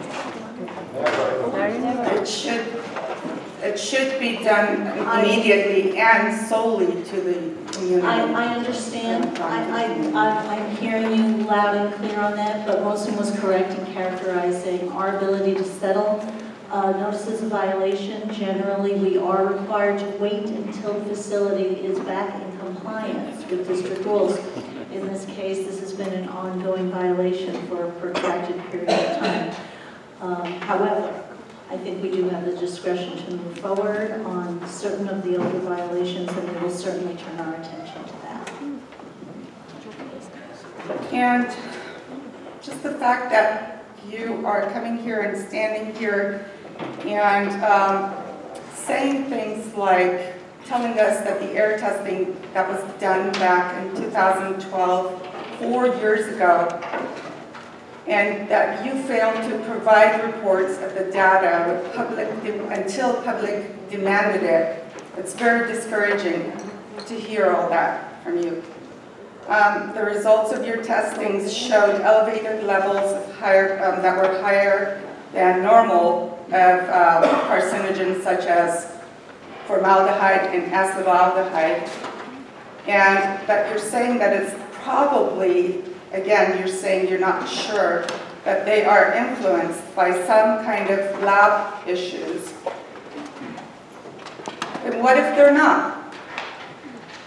What if the levels are elevated and they are harming our children, who I might add have developing lungs, and they are growing each and every day and affected most likely by it? How can you tell us you're doing your job when you are willing to put our children's lives at risk? And I feel your system is inadequate. Everything that everyone else said, I feel my time is wasted every single day, making phone calls, going to meetings without any results. And I feel very discouraged just coming here and hearing the same things and just seeing nods. I feel that nothing's going to happen. This is, sorry.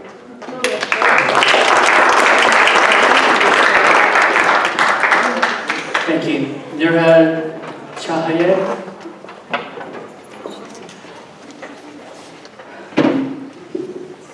Hi, my name is Nura Chahayed. I am a resident here, north of Cessnon, and my 3 children come here to Van Gogh. I'm also the PTO president, and I want to start out with, I think it's good for you to know the personal stories of the people here so you know what's being impacted, how we're being impacted, and what we view our trajectory going forward. And I want to ask a couple of questions as well.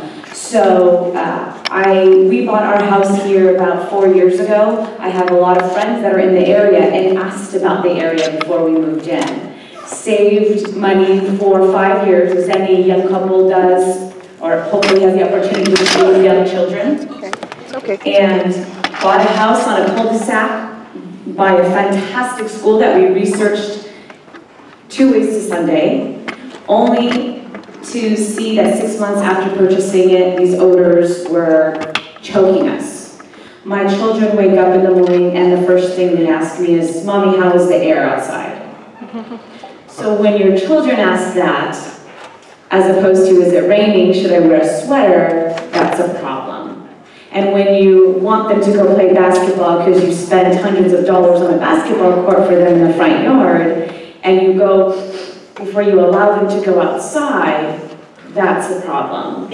And when you see a lot of parents here, when we as parents at Van Gogh just look at each other and we know it's going to be a bad smelling day, your kids are going to come home with a stomach ache, it's a problem. And as Meg said, when we are having dinner, I could smell it when I open my window, and I know that while I'm having dinner with my kids, my first thought is, gosh, I gotta call cut smog right after dinner. And they know, oh, Mommy's gonna call me now. We know.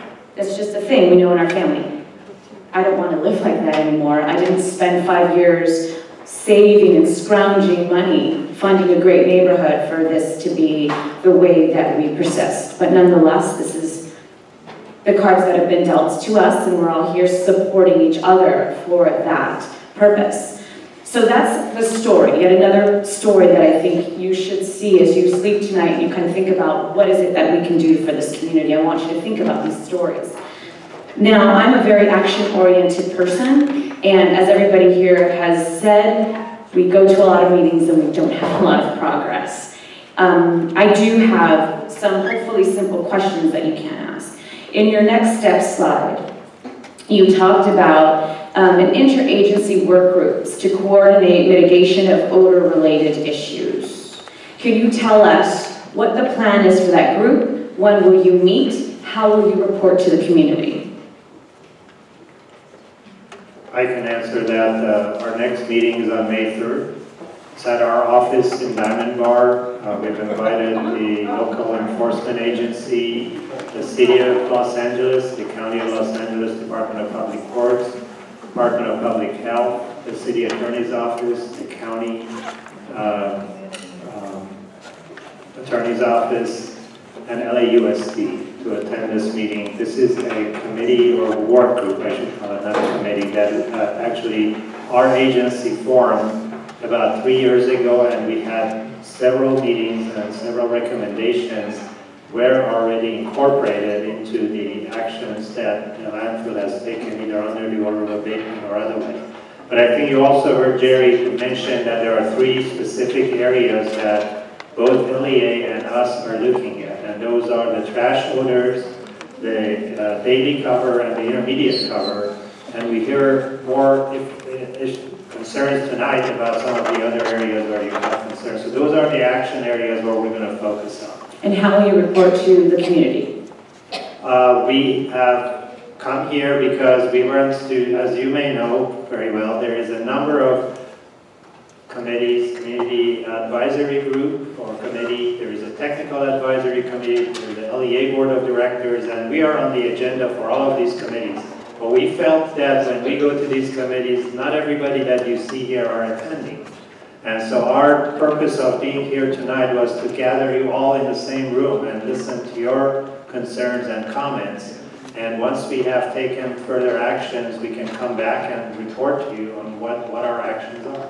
Can we have a timetable where you'll come back to report your actions? Does 3 months give you enough time to come back to report? I think we'll be back before 3 months. I think, yeah, we will report back to you. Today is what? 21st of April. We have to do it before I think you heard some actions that the LEA mentioned by June. They'd like to make some recommendation. I think in July would be a good time for us to be back here. What about June? That's 3 months. That's too long. That's too, yeah. And okay, Mr. Nasri is looking for a date, so. That's the kind of action we like. How about the week of June 5th? Yeah. That's before the end of school. Yeah. Okay, if we can tentatively schedule for the week of June 5th. Can we tentatively schedule the week? Yes. June 5th. June 5th is on Sunday, right? The week of. Okay, thank you. The other thing is compliance. Is the landfill in compliance currently? Landfill is in compliance with rules and regulations with the exception of public nuisance. You know, we have issued just in March. So that means not in compliance. Can I speak, please? Yes. In March, we have issued 6 notices of violation for public nuisance. So on any day that they received that notice of violation, they were in violation of public nuisance, but not for the whole month. So when you say, are they in compliance or not, some days they are in full compliance, other days they are not. Okay. That seems to me like, I mean, I appreciate the technicality of it. It seems like more days than not, they're not in compliance. Half of the month, let's say, if you're getting 6 NOVs, let's say you're getting 6 NOVs. I'm sorry, 6 days out of 31 days they were out of compliance. Well, 2 days. Okay, so that's how many possible? So is that a quarter of the time? A quarter of the time they're not in compliance. But 6 days verified.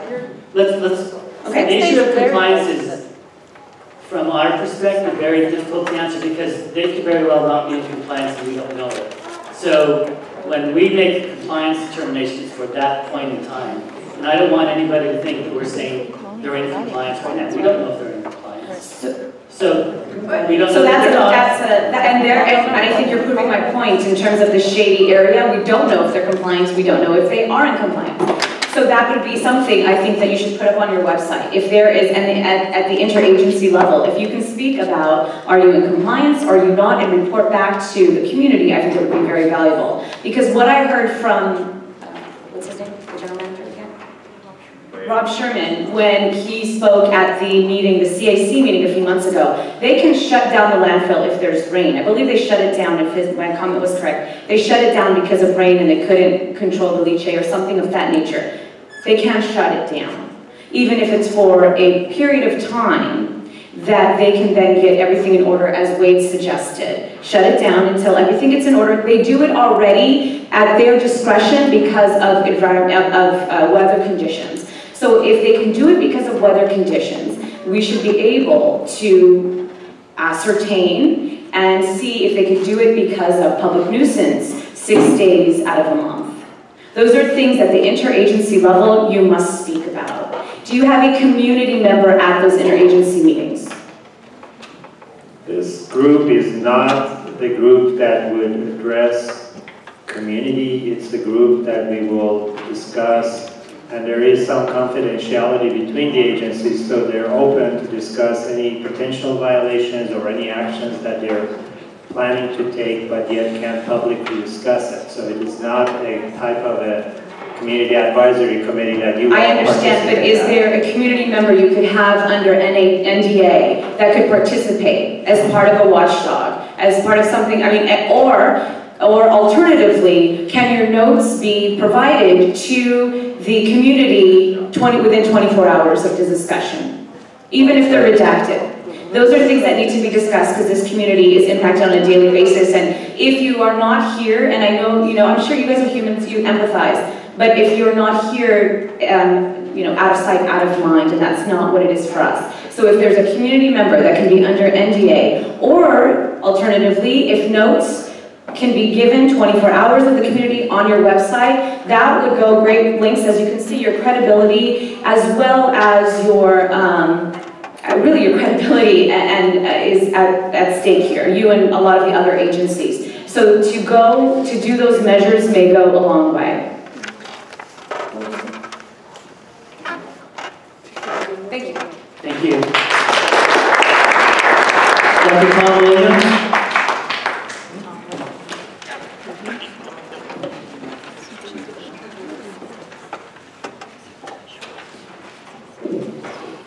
Good evening. Dr. Tom Williams, Sierra Club, Citizens Coalition for a Safe Community, LA 32 Neighborhood Council, and I get around it. I do not live in Granada Hills, in this lovely area, or Elysium Canyon. However, I have worked on gas projects in several locations. 20 some odd years with the Parsons Corporation, including lots of submittals to the SCAQMD. So I know a little bit about gas and landfills. We did one actually over the Sepulveda Canyon, which operated for almost 25 years and is the base for a lovely golf course. So, questions. What causes the odor? It's not air toxic. What benzene comes out of the landfill, really? Or, what gases are coming out of the landfill? To the generator, what is the level BTU value and composition and temperature and pressure of gases feeding into the generator? Are they clean gases, or do they have to be scrubbed before they go into the generator? What is the basis for scrubbing of gases on the intake to the landfill gas generator? I don't know. I haven't seen that. One of the questions is, how much gas? 24 megawatts, that's a reasonable amount of gas. What happens when the generator stops? Or is there always a constant flow of 24 megawatts and the gas to support it? We don't know. So I'd like to have all of the information put onto the website as to megawatts generated, feed gas going in, and also what is the combustion gases, what's coming out of it. Oh, there's several things there. Now, you also have a lot of vents around. You have some water wells, some vent wells and such. What are the composition, temperature, and pressures of gases in the non-feed for the generator? Are they being vented? Are they being incinerated? Or are they just confined? So we'd like to see what are the headspace gases on all the wells? What is the chemical composition of those headspace gases? And then also, what is the composition of dissolved gases in any liquid in any of the vent or dewatering wells? So give us some basis for figuring out what's causing the odor. And I might say, with the Alicio Canyon experience, they did hundreds of mercaptan reduced sulfur tests, but their detection level was 5 parts per billion. They, in fact, acknowledge that your nose can smell down in the 2 parts per billion. So although you got a lot of non-detected, you're still smelling stuff. And here's one of the things, specifically for anyone that comes to do a confirmation of an odor complaint. Have the person drive from Diamond Bar to here, Granada Hills, with an activated carbon mask on in the car.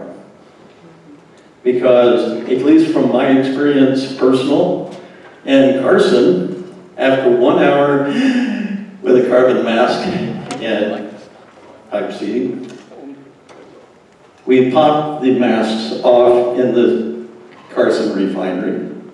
And then we looked at each other and we put the masks back on and decontaminated, got in the cars with the mask on and drove out because the air was so foul. After you've had good air, bad air is really bad. So when a person has been in a car traveling to the site on the freeway, how much are the exposures there as far as air quality is concerned? And then you have them take a sniff and, oh, they don't smell anything. Well, has their sense of smell already been compromised? Don't know. Put a carbon mask on any inspector coming for an odor complaint. And give us some idea of what the odors, the chemical composition of the odorant. Thanks a lot. That's all. And I will be submitting a formal request next week as part of a PRA. Thank you. Thank you. John Mattis.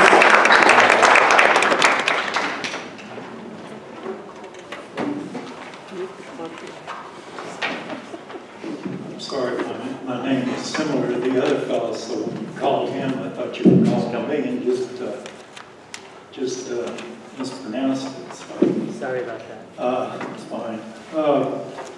Just a couple of things. I've listened to all this. I don't want to repeat it. I confirm what's been said. But one of the things is we've lived here 40 years, and I looked at your presentation, and even when you commanded compliance, it didn't come down anywhere close to where it was when you began to take reports. So I don't see that anything that you've done has really accomplished anything as far as our odors, so on and so forth are concerned. We lived here a long time. So second thing is, I think that BFI will take any kind of fine or anything you do into account as the cost of doing business. I don't think fines are going to make much difference to them as far as anything else. The thing I'm concerned about is enforcing some kind of compliance. I don't know whether you're empowered to do that. From what we've experienced here, it appears that you've got a violation, and there's a lot of studies and so on and so forth, but the thing just keeps going up and going up, with one little exception, and that wasn't a great exception. And finally, I think this whole process where we meet and do studies and so on and so forth is fatally flawed unless we have some sort of a way to, if it has to be done, shut the place down, because what else can we do? All of this procedure is not really affecting any difference in what kind of intake or output is occurring to the community. So we have to look and see, are what we're doing part of a fatally flawed process, or is this a little dance that we do from time to time just to make ourselves feel good about a process? Thank you. Thank you. Chelsea Iovino.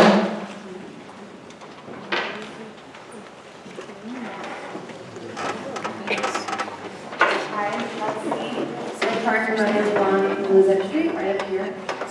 We moved here in April 2011 and had no idea that there was a landfill or the largest gas reserve in the country. We rent a house, and I would feel, I don't know, sick if I had bought a house in this neighborhood and would have to deal with the landfill every day the way we do. My question was kind of about the data. When you say that there's mistakes or data's wrong, like, if the landfill is collecting and monitoring themselves, how would the data ever be right or trustworthy? And when you said that there's mistakes, like, what are, it's not very clear, like, what are those mistakes? Like, is it just levels are misinterpreted, or? Well, I can answer that. There's a couple of things we talked about. One was their emissions reporting, which almost every facility that we regulate has to do this emissions reporting. And it is self-reporting, but it's subject to our audit. So over the last few months, we've looked closely at this facility's data, and there were some mistakes. So we need to correct that and work with the facility to correct that. We can tell whether it's wrong or right, and what models they used, and what assumptions they used, and we can correct that. The other issue, and it came up earlier, was that the 12 months of monitoring that was done back in 2012. And that was actually part of an order for abatement. We required the landfill to do that toxics monitoring. And it was done by a third-party contractor. And when all the data came in, and it was reviewed not just by us, but by several other independent agents, experts who looked at the data, there were some data quality issues. And that's not something we caught as the study was going on, and that should have been caught earlier. But once we saw that, that's why it took so long. We looked very closely at the data about what it did tell us. Just because maybe a couple quality assurance thresholds weren't met doesn't mean you can't tell anything from the data. So we did the best we can to tell as much from the data as possible, and that's what I presented here today. That doesn't mean that that's the end of it. It doesn't mean we need another year of doing that again, which is going to happen. The LAC is going to require that. We're not going to wait for that study to be done. That's to reassure the community, or at least let the community know that when they're smelling something, that all the air toxics that we recognize and know, and the state knows, and the federal government knows can cause very specific effects, we want to be sure that those aren't in the community. And if they are in the community, we'll tell everyone that they're in the community. But it's just all we can report is what the data shows. And Right, but if the data is actually coming from the Sunshine Canyon landfill by people that they're paying for, how could that possibly be valid? Because it is an independent effort to take that hold on a second. So Just like the gas company monitors themselves, like that, like, seriously. I mean, I've been told by somebody on the inside that basically told us, just don't go up there anymore. Don't hike up there in the canyons, don't go to the park. It's bad. So, I mean, like everybody that has said today, like, it smells every single day. It's disgusting. I mean, where do you guys live? Do you live around here? No. I don't live around here. Yeah, I bet if you did, you'd be a lot more angry about it. Well, I will say a few things at the end, but I do want to answer your question because I think you deserve a clear answer. When we say there's data quality issues, specifically, what are those data quality issues? Was it something to do with detection limits? What was it? It's going to get technical, but there were, when you do a monitoring study, you do some, what we call quality assurance type measures, which is, okay, some days you might collect 2 samples right next to each other, just to make sure they match. There were a couple of days out of the entire year where they didn't match very well. So you have to go back to the laboratory, figure out what happened.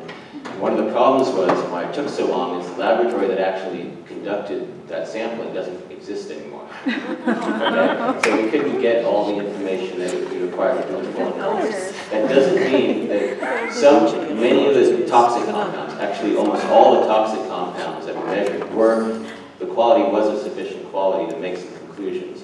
There were other compounds that we know are not toxic, and some of those had some issues. Sometimes when they had data quality issues, it was within a range that was very, very low. So we could confidently say it wasn't above a certain amount that would maybe present a large risk if it was toxic.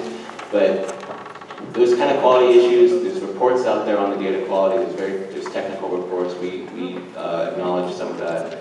The reason we're doing it again, or working with the LA City to do it again, is to make sure that those don't occur again. We've gotten comments that it was 4 years ago, that people want it done again, and we want to make sure those same issues don't occur again. So we're doing it, but that doesn't mean we're waiting a year to take action. I mean, we can't talk about the specifics, but what we're saying is that action is guys, I mean, I haven't heard any specifics, really. I mean, it kind of sounds to me, and I bet my partner would back me up, that it sounds like a giant shell game. Like, you guys have us call, complain, you find the Sunshine Canyon landfill, you get money, but you're not going to tell us what you do with it. And, I mean, and we all have to live with horrible air. I mean, it says on your website that your job is to protect the community from air pollution. You're right. So it is a shell game? No, it's not a shell game. We need to take action. And I wonder when you guys are doing your thing. That's the question, when? Well, we've already committed to come Before back it gets first too week late. of June. And trust me, we're going to have a very good discussion right It's after that. 2016, so I Googled this while you guys were doing your thing. And I Googled, is it dangerous to live near a landfill? And apparently it is. It says, a recent study found that living near a landfill could expose residents to chemicals that can reduce immune system function and lead to an increased risk of infections. And that is part of a study from David Carpenter from the Institute of Health in Albany, New York. So I can totally understand why that man got angry and walked out, and I can't imagine living in this neighborhood for 40 years smelling that smell. It's disgusting. So I understand why everybody's frustrated. We're frustrated. We actually talked about moving away after first asking our landlord if she would sell the house to us, and that was 2 years ago. And now there's no way I'd buy a house in this area. And I don't know. You're lucky. You oh yeah, I thought I was lucky when I moved here. Yeah. Anyway, I don't know. You guys need to pump it up.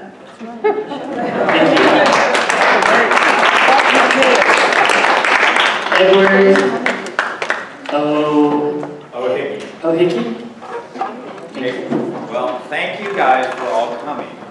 And I've been here for about 20 years. I've raised 3 boys. They're men now. One's 23, one's 20, and one's 17.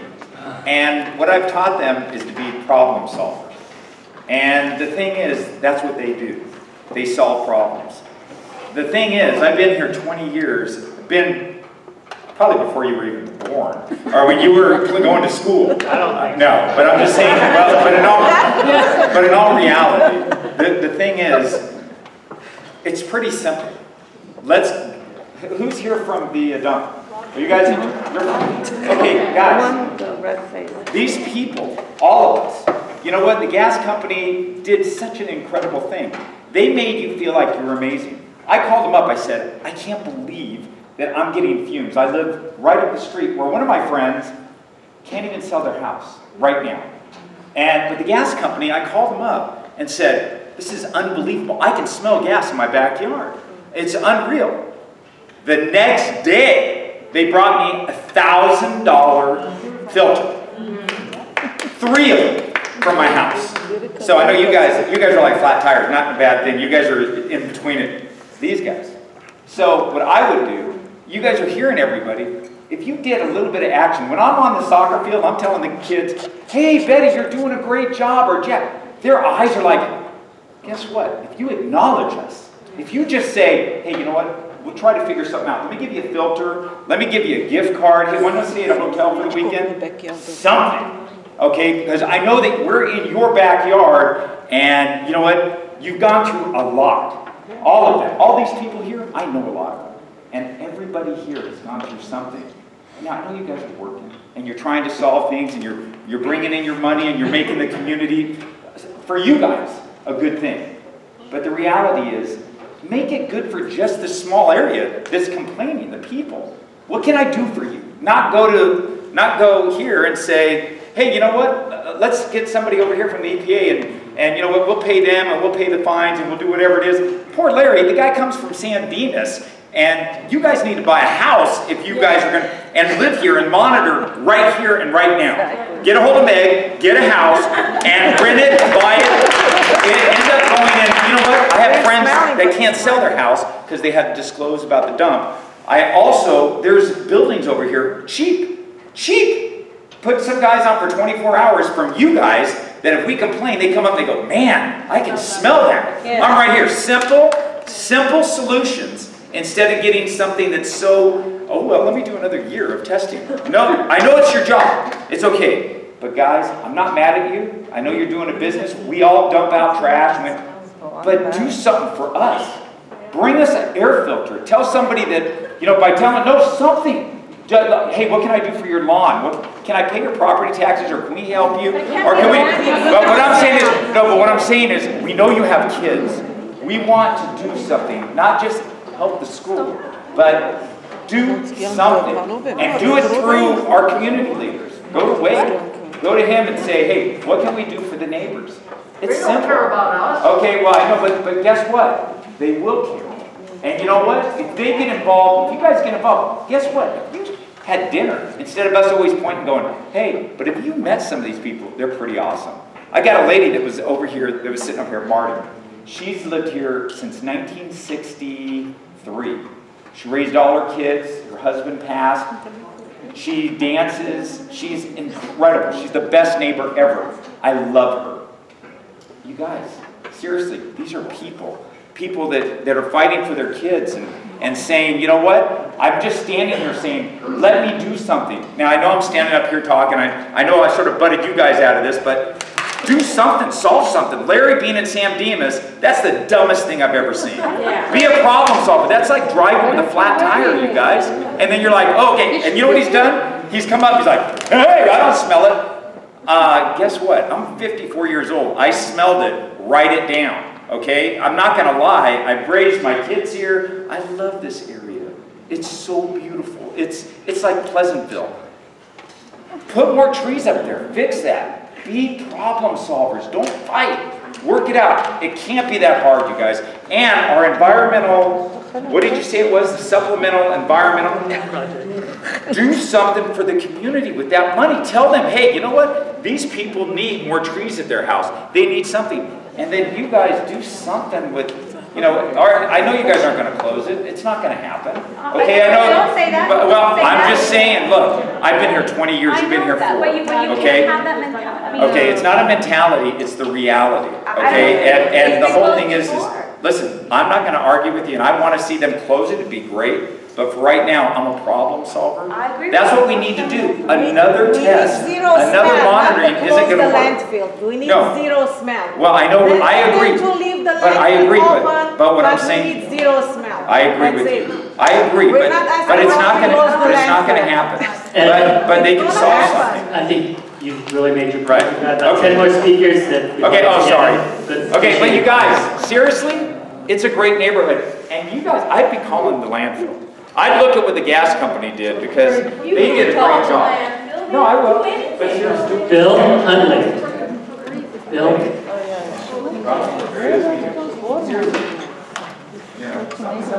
Let them to figure out, they want to close or zero? Okay, I was born and raised in Southern California. I lived in West Covina. And what was in West Covina, guys? BKK, worst run dump in the nation.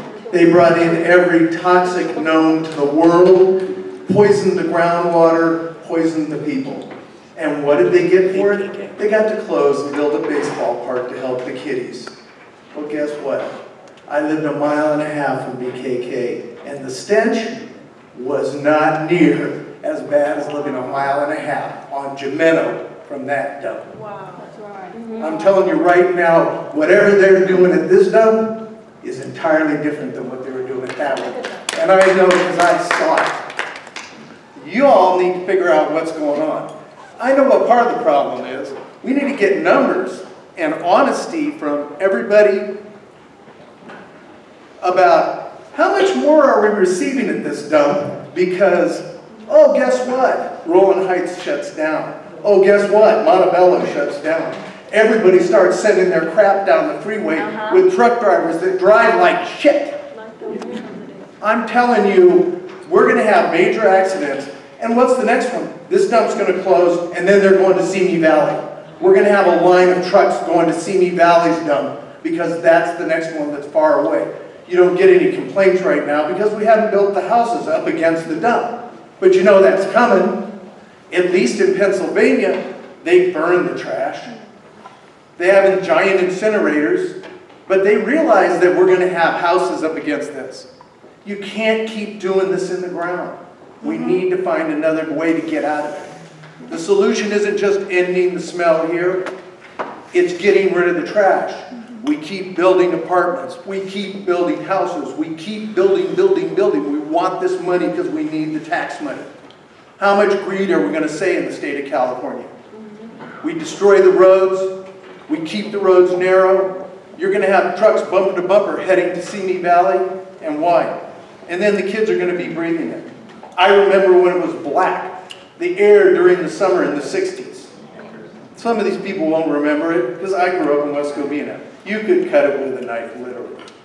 It's a sad state of affairs, but just the dump. And I've seen the trucks. And I'm asking the folks, what is the cutoff time for doing the work on the dump? Do they work all night long, turning the ground over? Do the tractor drivers have hours that say we don't start work until 6 in the morning?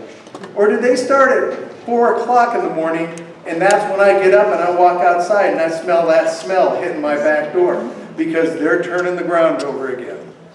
When do they stop taking trash? How many pounds more? How many pounds more did they get today than they got last month, than they got 2 years ago? When our numbers fell off, well, was BKK running? Was this running? Were we taking as much as we are now? No. I've never seen as many trucks coming in here. We appreciate your comments, sir. Unfortunately, we're going to lose the room pretty soon, so if we could get the other speakers. I'm just saying that we need numbers, we need honesty, we need your department to come up with numbers telling us what's really going on. Because I think that's the major problem. The major problem isn't a few easy steps. It's the amount of trash coming into the city. Thank you. Artab Ramsingen. I I guess I am the oldest neighbor here. I live in this neighborhood for 35 years. And I'm getting sick and tired of attending meetings. Nothing is happening. I start complaining from my personal knowledge. Some of my neighbors start complaining. They start coming to the meetings, and some of them have already moved out. How many complaints did you receive today? You heard there was a strong smell today. How many complaints did you receive today? Do you know? There are about 500 neighbors, 500 homes here. And how many complaints did you get? People stop complaining. They stop complaining to the meetings, coming to the meetings. My next door neighbor, he was spearheading, used to go every meeting in Knollwood Country Club. Megan knows it, she knows it, all our neighbors have stopped complaining. Because people are tired of it. 35 years I lived in the neighborhood, I have not seen anything. You got to do something. People, my children, I raised my children in this neighborhood. They didn't stop live here. They said, we are going to move out, and both of them have moved out. Thank you. So start these meetings. Nothing is happening. Brian Nassau. He left. Thanks. Take care of his dad. Ralph Croy.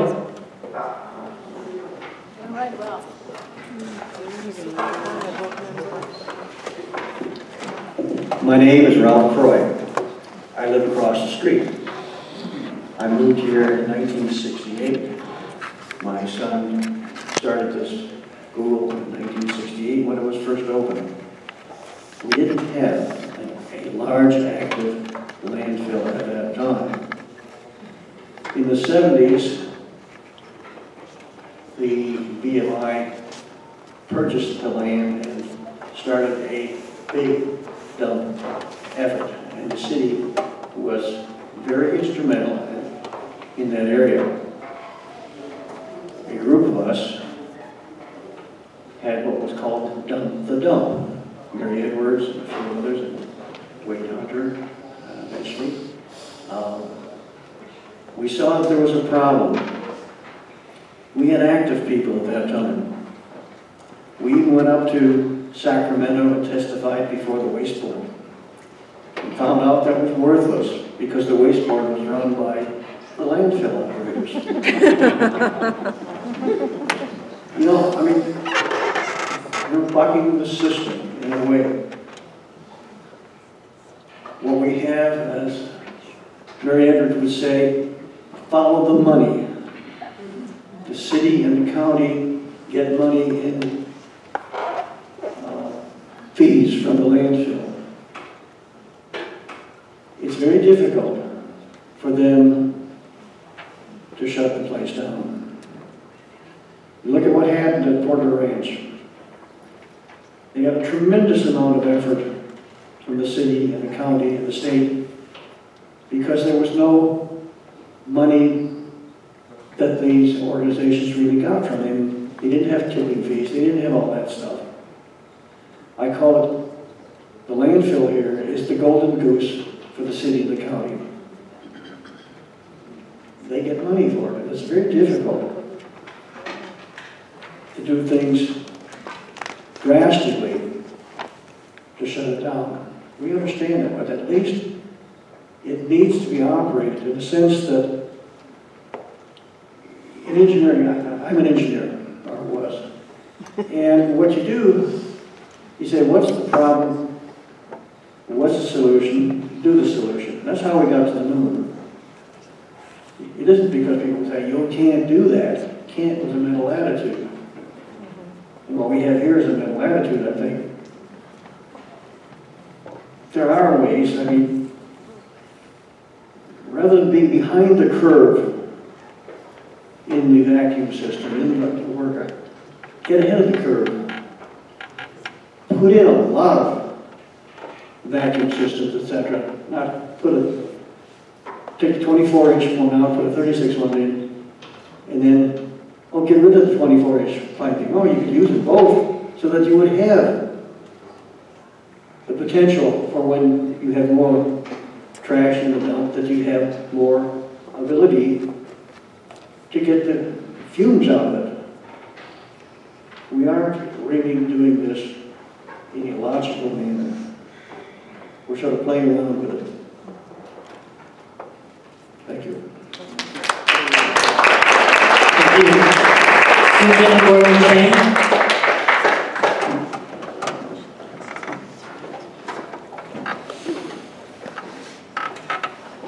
Hi, I'm Susan Gorman-Chang from Porter Ranch, and this hearing has been pretty chilling for me.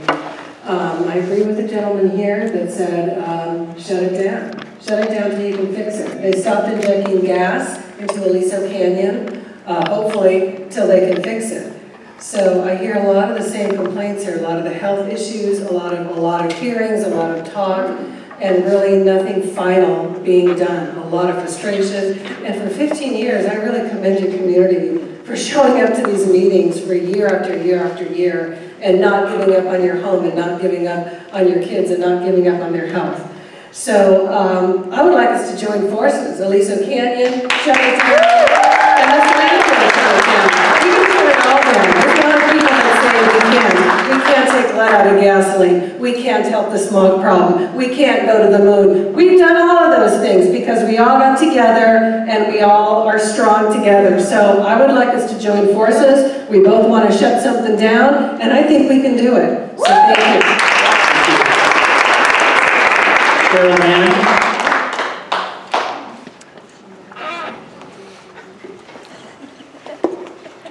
Thanks for being here. I've only been in this issue for 20 years. 3 traumatic things happened that I recall. One, 200 people got on a bus and went to City Hall to try and stop the merging of county and city. They wouldn't even let most of us in. And nothing came of that. But I think you've actually shot yourself in the foot because you caused a lot of this.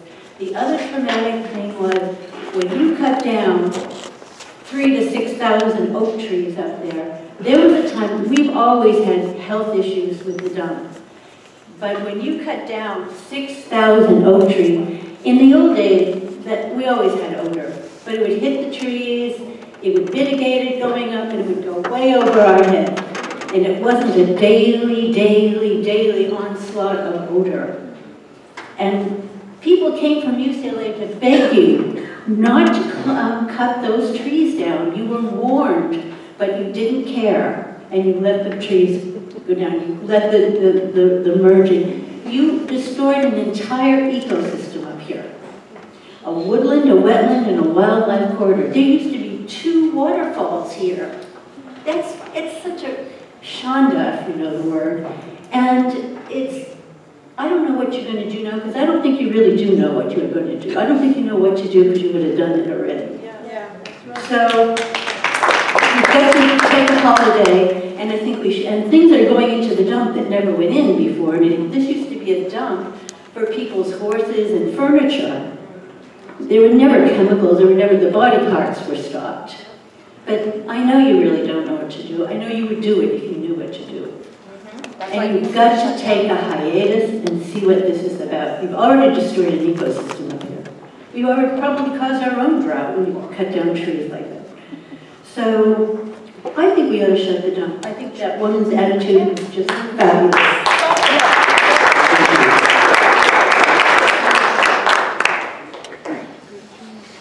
And just to be clear, South Coast didn't shut down or chop down any trees. Yeah. But I think I know who you meant. We chop them down. It wasn't us. Landfill. Yes. They're not the landfill operators. There are some things you can't okay. Maybe not money, but there are things you can't okay. Okay, thank you. Brian Stockert.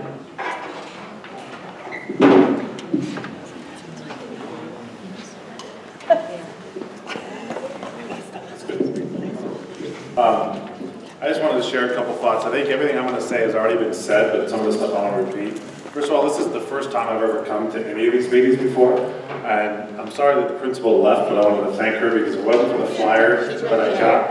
Oh, it wasn't for the flyer that I got from my daughter, I wouldn't have come here. I wouldn't have known about this. of my biggest complaints, you guys actually started changing something a little bit, but I had to run out and get to where I could have cell coverage so I could get my wife to go pick up my daughter, because I was originally going to leave here. But one of my first complaints was, I didn't hear any answers from what you guys were saying. I want to compliment you that on some of the people that came up and gave some answers, you guys tried. But there's some that I think are the more meaningful questions that haven't been answered. And so what I recommend is that before the June meeting, you ask people to submit the questions in writing. Like, I think I just found out his name is Wade. He brought up something about the fact that, and I apologize if I get this wrong, but something about there was going to be a lawsuit at the end of 2015, the beginning of 2016, something like that. Send the question in, answer the question for us. There's another lady that said something about chemicals being found that they found in Aliso Canyon, that we're finding the same chemicals being left on the surfaces of items here. Submit those questions and have answers for us. Instead of just saying that, okay, we'll take that and advise it and maybe talk about it in June, because who's going to remember that specific question? Because that's what really matters. I get the passion of all that, and that's fantastic, so I thank everybody here that's been coming. Again, this is my first one. Thanks everybody, the people that have left and are coming here that have been doing this for so long, because as somebody who hasn't, I feel like you guys have been carrying some of the load for me, so thank you.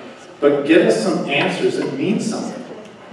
Some of the answers that I have heard was, and if I got this right, you said something about you don't have when you do charge somebody a fine for violation, you don't settle it and collect it until the violation is corrected. Did I get that correct? Because what if they never settle the violation? What if they never correct the violation? Trust me, I worked in aerospace, that's what you do all the time. You just keep pushing things down because then you've retired by the time it actually happens. Who cares how much you find it? That sounds dramatic. That's not how it works.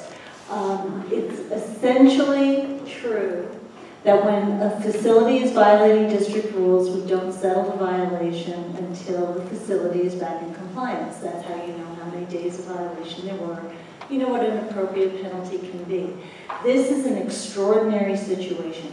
We have not proceeded against Sunshine County Landfill the way we generally do with other stationary sources of pollution.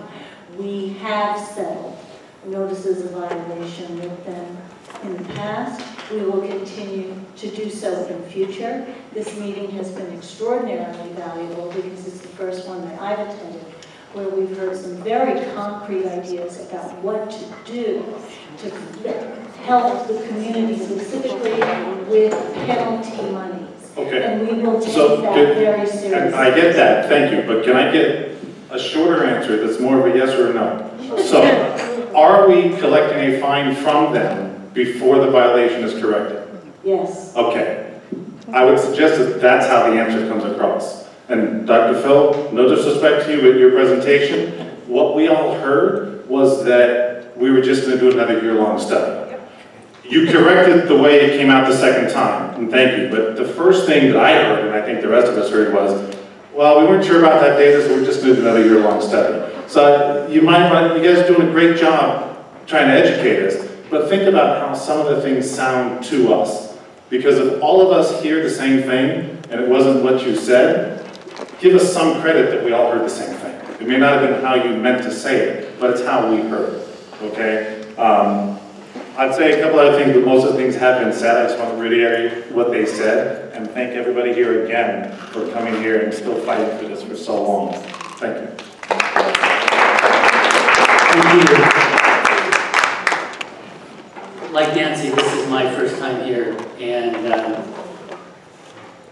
I learned quite a bit. I learned quite a bit about your history, I learned quite a bit about the violations, I learned quite a bit about what's gone on. And I can tell you that we are going to regroup. We will come back to you first week of June, and we will look at the full authorization and utilization of our authority to address the issues that we can address. And you have waited so many years and have seen little action. I promise you, you'll see action. So I want to thank you all for coming today. We stayed a little bit longer. Sir, if you want to talk with us afterwards, I'm more than happy to talk with you outside, but I know we're losing the room. So thank you all very much for coming today.